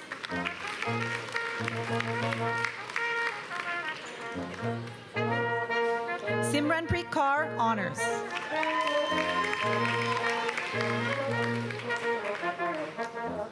Simranpreet Kaur Honors.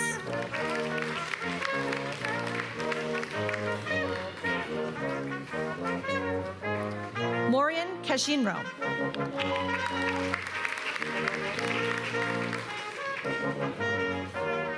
Simrat Kaur.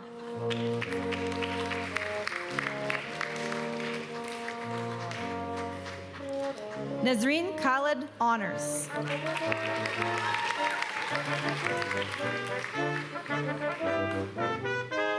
Kushi.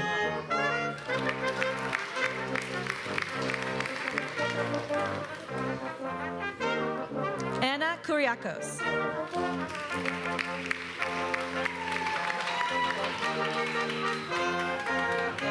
Isha Quirant.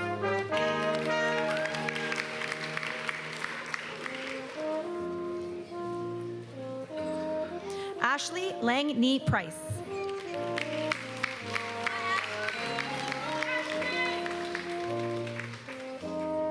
Denise Lalonde Honors.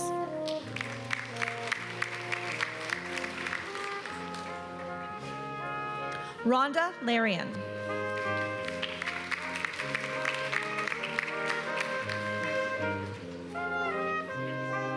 Brianna Laurie.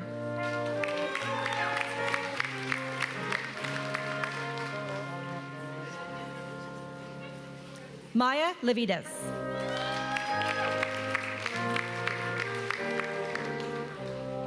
Gloria Leung Honors.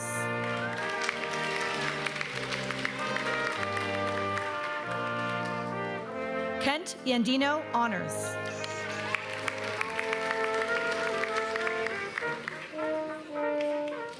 Teresa Loaiza Apera Honors.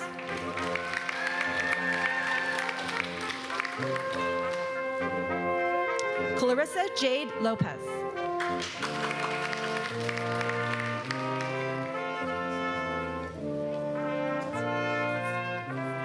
Madalena Lorenzo.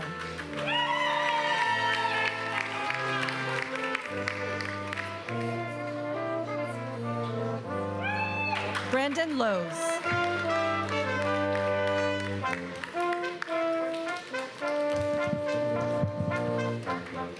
Hayden Machado.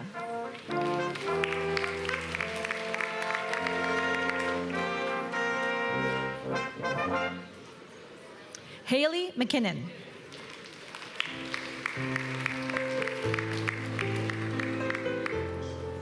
Hannah McNeil.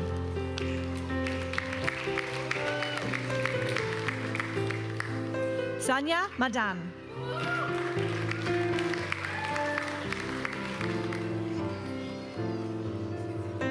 Gideon Johan Magtanong.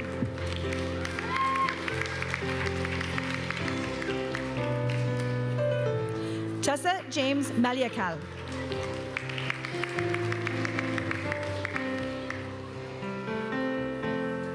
Manjot Mandar Honors.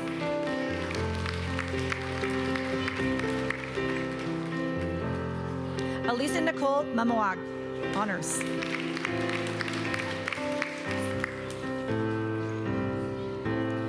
Asia Mandra.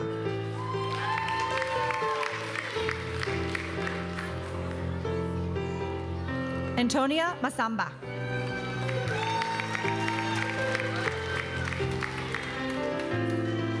Makaida Caroline Majandu.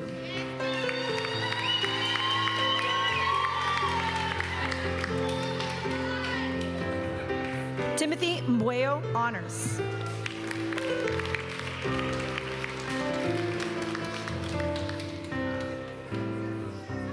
Shaylin McCormick.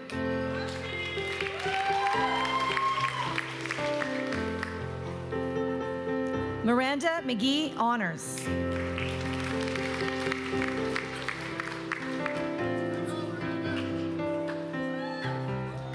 Hawa McIver, honors.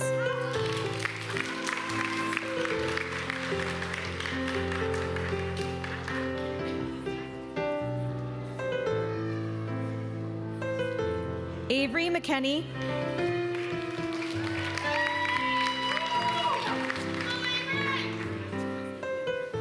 Yashika Mehendirata.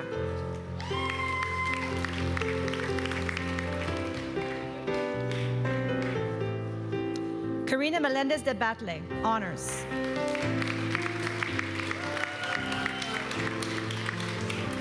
Melissa Mello, honors.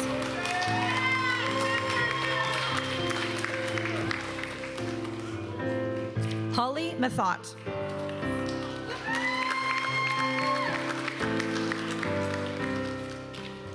Elmarie Metro.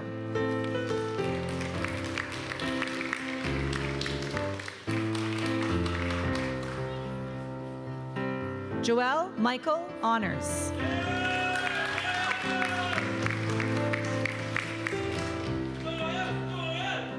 Ray Munga, honors.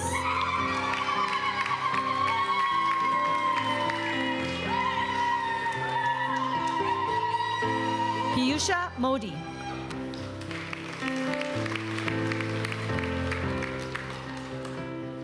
Joshua Monte de Ramos.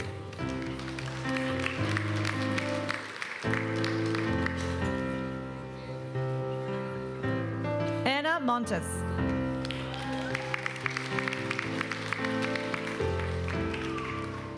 Claire Moreland.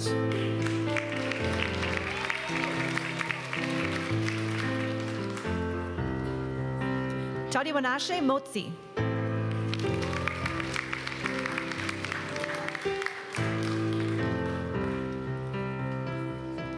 Bekinkose Mpofu.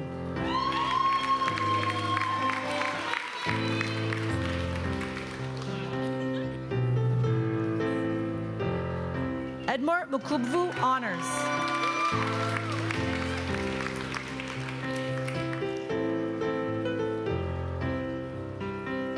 Rebecca Mukubvu.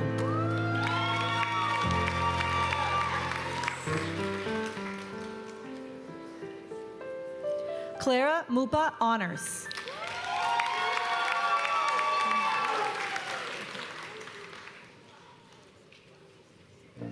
Bimbai Mupandira, honors.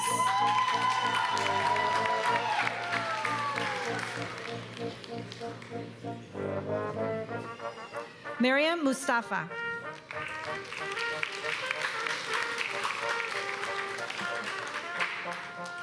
Jackie Murebawaire.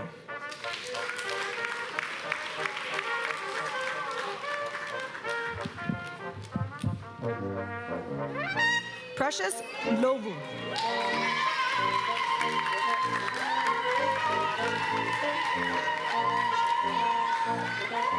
Christina Nasrallah.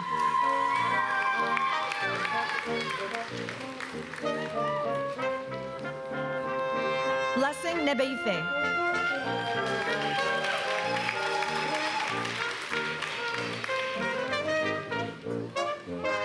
Sama Nalawi, honors.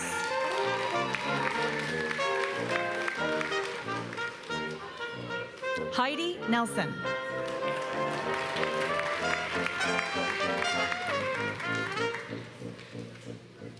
Fun Bautran Nguyen.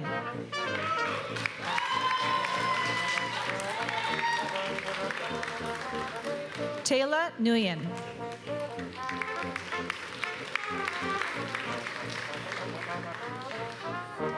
Portia Nickel.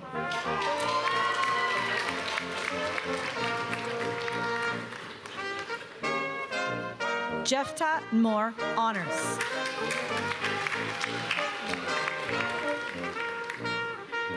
Charlize Francois Nogalo.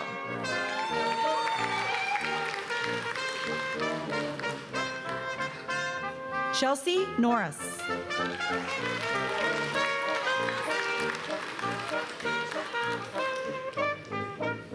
Viola Chiniere Nwafor.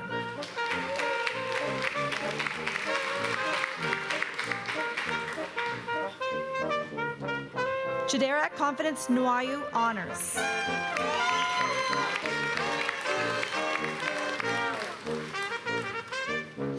Emanuela Njombombo.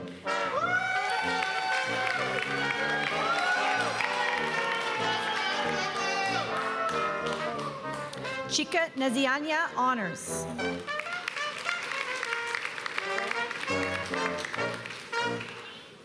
Anna Nwachukwu, honors.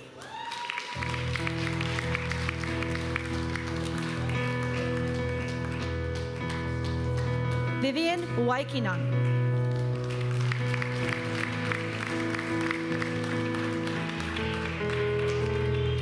Omalara Obajimi, honors.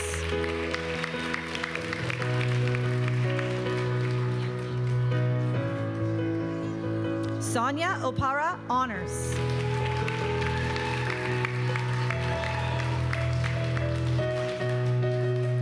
Paul Ogadegbe, honors.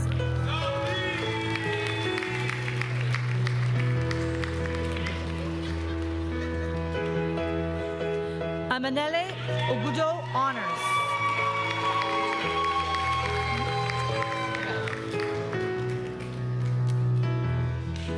Oliva Bemisola Ogunlaja, honors.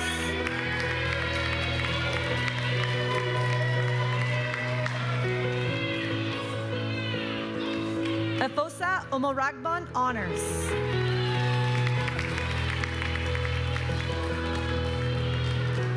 Joy Osunde.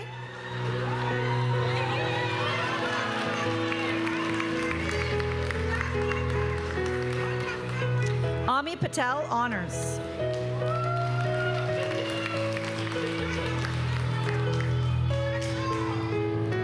Brian Pagtanak.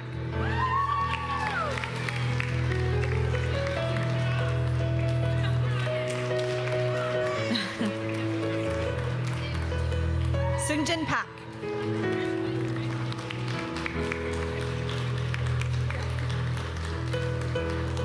Helen Payne.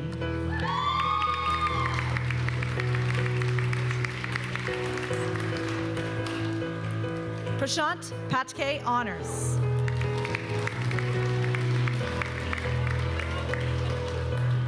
Hyun Myung Park, honors.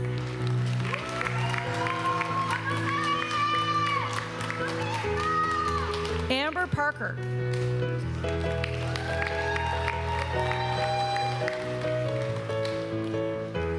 Sarah Parrott, honors.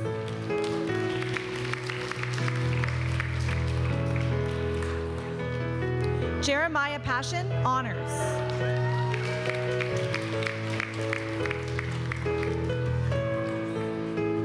Baumik Harishbhai Patel.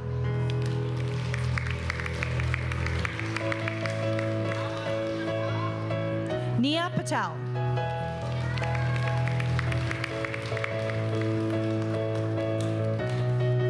Amani Perrin.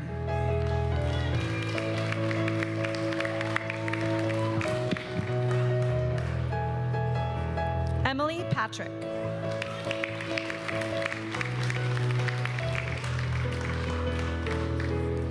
Quinn Pierce.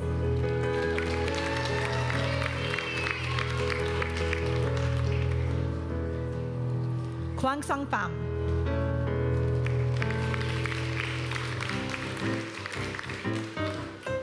Ariel Ramos.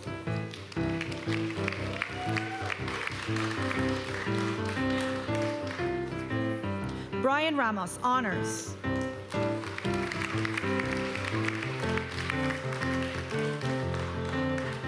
Mamata Ranabat.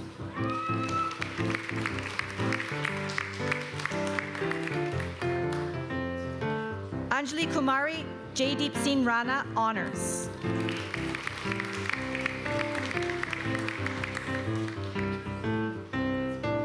Laiba Rehan.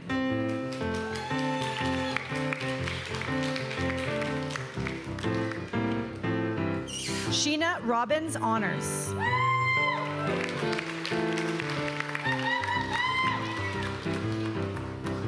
Reese Robertson.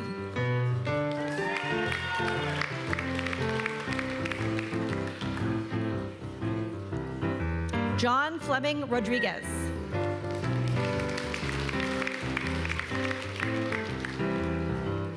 Elsa Rodriguez.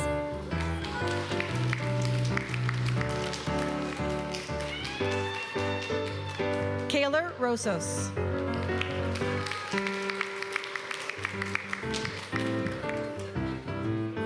Amber Rowe.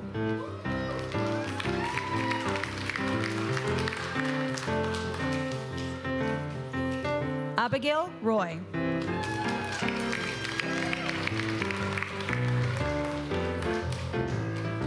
Karen Ruetas.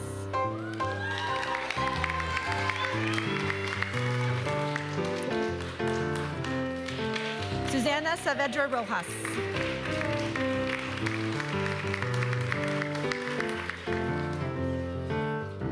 Yamara Saavedra Rojas.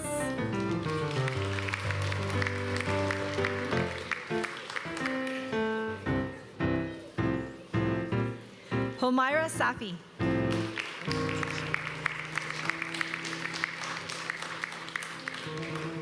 Atisha Sanderson, honors.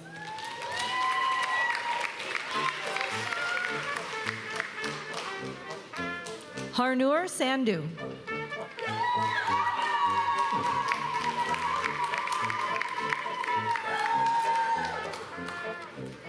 Kaya Saryav, honors.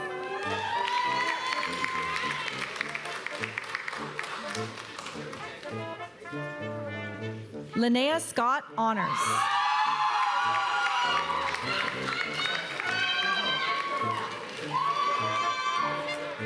Marina Sheher, honors.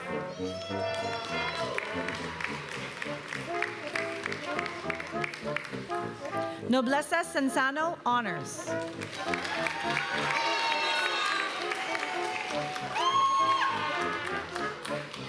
Aaron Seto, honors.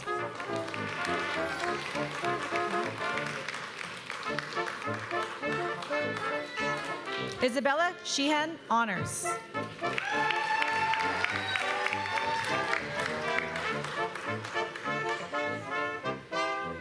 Vishaldeep Singh, honors.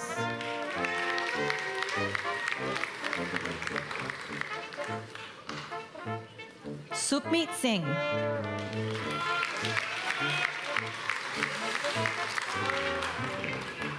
Anmol Singh.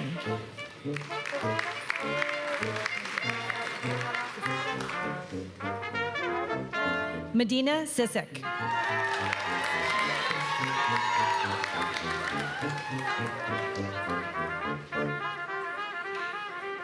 Keisha Smith.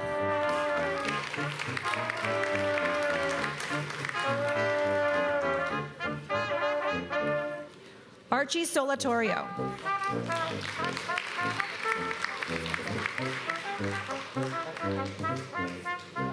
Danica Speck-Snyder, honors.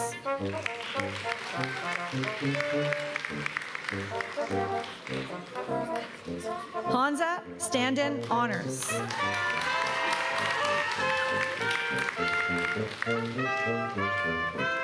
Abigail Suffel, honors.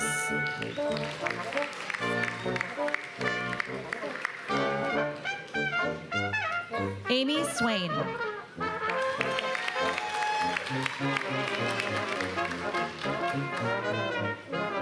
Anita Tamang.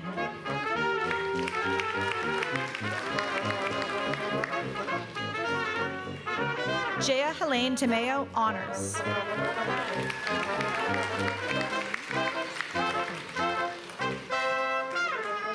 Maureen Tenny, honors.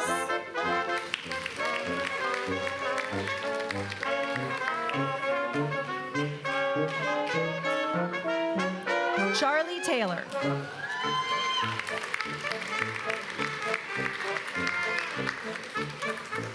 Maya Danelle Thompson.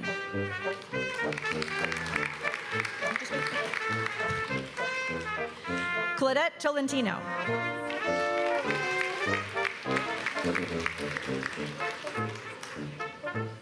Anne Maria Tomey.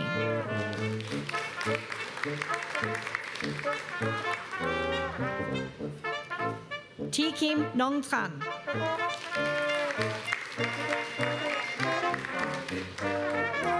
Charlene Tubig.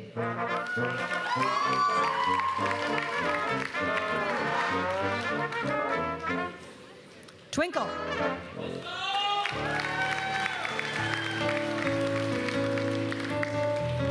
Chinwendu Ugoji Honors.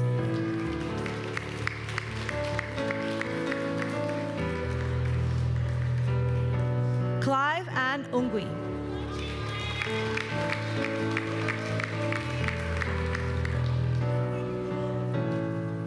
Jacqueline Urube.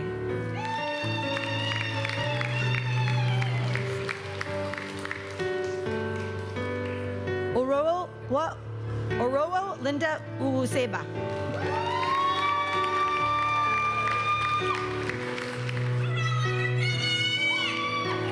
Grace Van Marion Honors.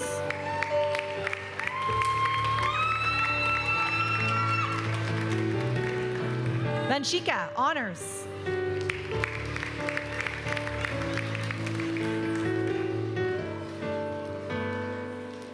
Rajvi Kiritsin Bensia Honors.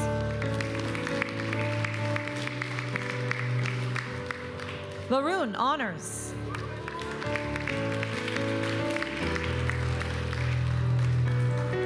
Reedy Vija Honors.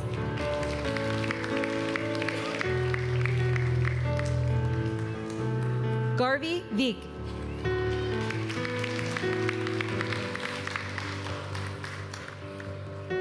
Trixie Villanson.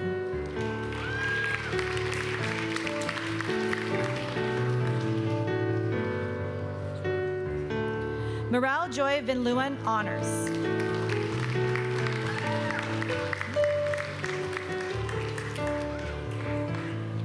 Cynthia Vittorio de Queiroz Silva Honors.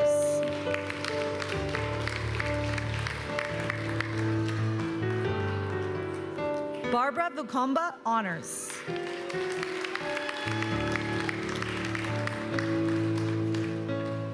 Peyton Wadham.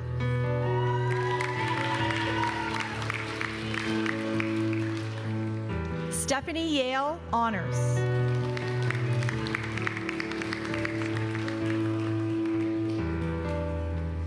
Peisha Young Honors.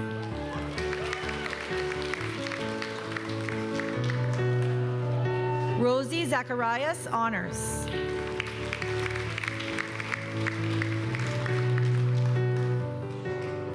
Oyeyemi Yombami Honors.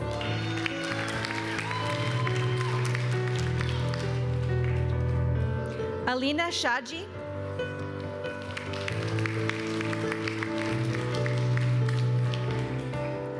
Manur Kaur Sidhu.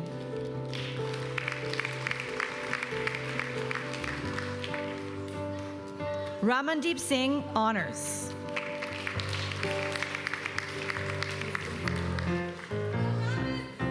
Yadwinder Singh.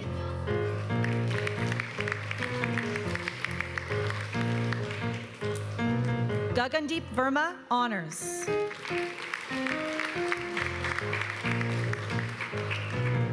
Umang.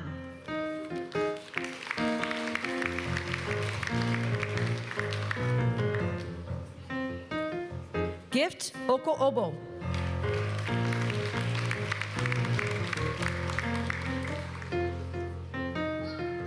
George Wango Honors.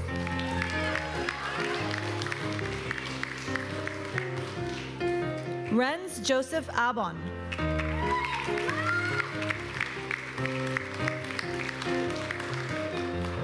Atinuke Aladesawe Honors.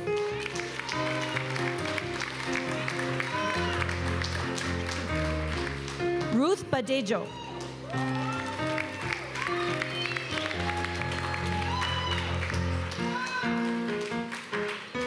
Sanbate Bibiso.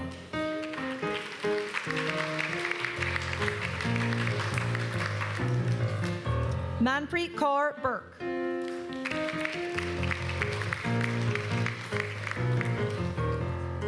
David Castaneda.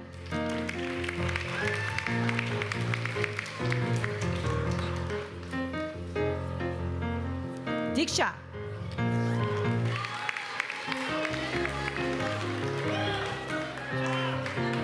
Elizabeth Ede.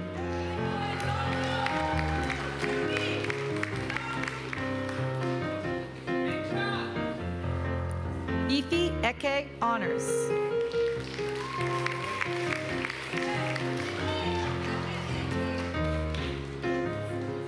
Margaret Flores.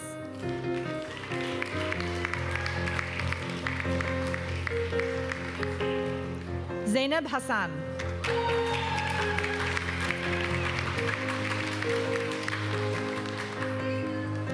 Isla Honorary Burnett.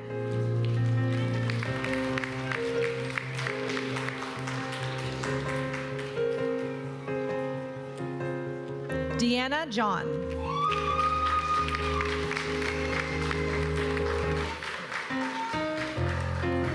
Arpin Hare, honors.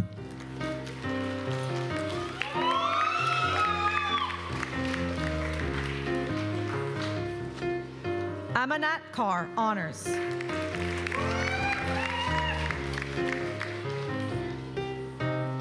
Amanpreet Kaur, honors.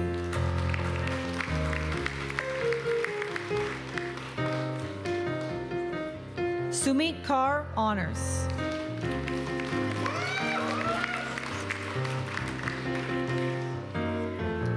Aiza Yanis.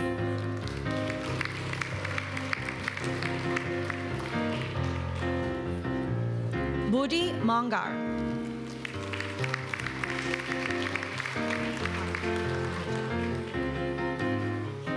Kyra Neto.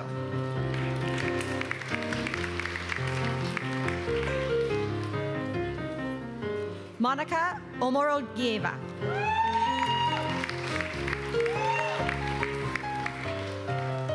Chanel Powell.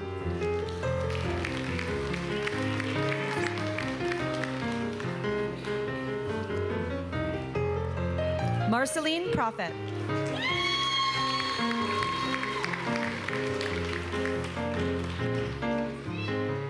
Jonah May Puada.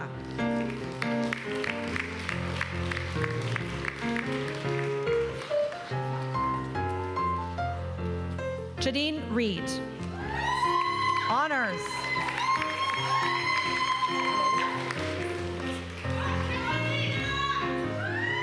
Kayla Royce.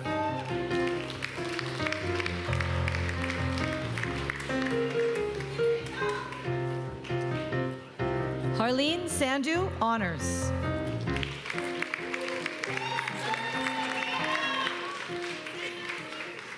Sona Sijo.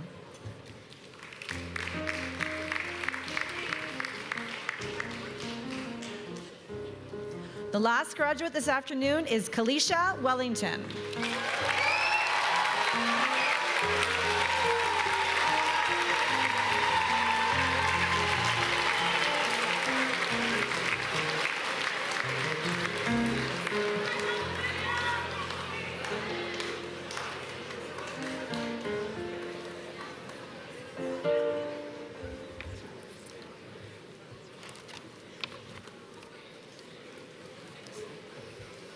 Wow, another round of applause for the graduates.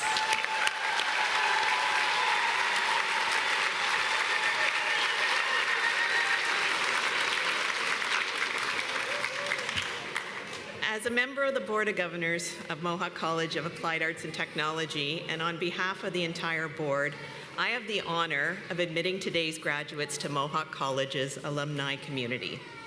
We are proud of what you have accomplished, and we look forward to seeing what you will contribute as highly skilled and future-ready Mohawk graduates. And now, you will be welcomed into the alumni community of graduates of Ontario Colleges of Applied Arts and Technology, an honor bestowed only upon those who have met high standards of conduct and learning. Graduates, at this time, we ask that you please stand if you are able to do so.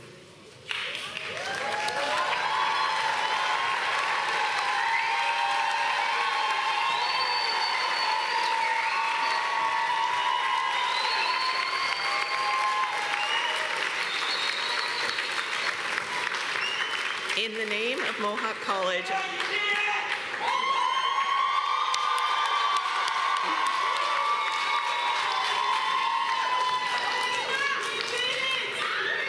yes, you guys did it. In the name of Mohawk College of Applied Arts and Technology, I hereby charge you to safeguard the dignity and ethics of our community, cultivate the spirit of inquiry and innovation, celebrate your role as a local and global citizen, maintain through study the fresh viewpoint expected in an age of rapid advancement, and contribute in all these ways to society in order that the dignity of humankind through you may be constantly reaffirmed. Scientia opus omnium. Knowledge is the work of all. Congratulations, graduates.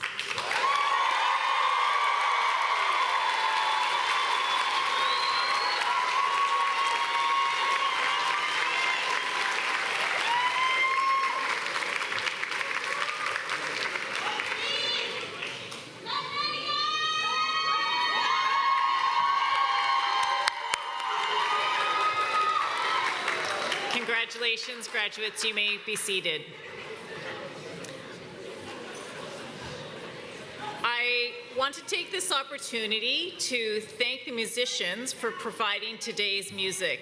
The Steel City Brass Collective, who are all alumni and Mohawk College faculty member Dusty McCalley.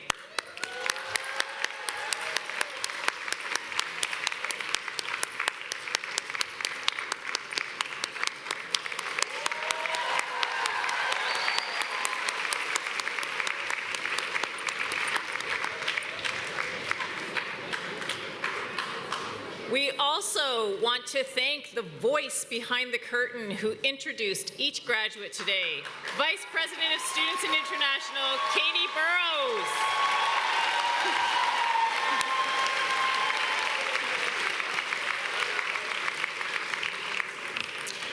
Self-serve photo areas are available for graduates, family, and friends to use following the ceremony behind the theater in the C-Wing hallway. Graduates, they will meet you in the space shortly. Audience, please remain in your seats until all the graduates have left the theater. And now, graduates, family, and friends, I declare that this convocation ceremony is closed.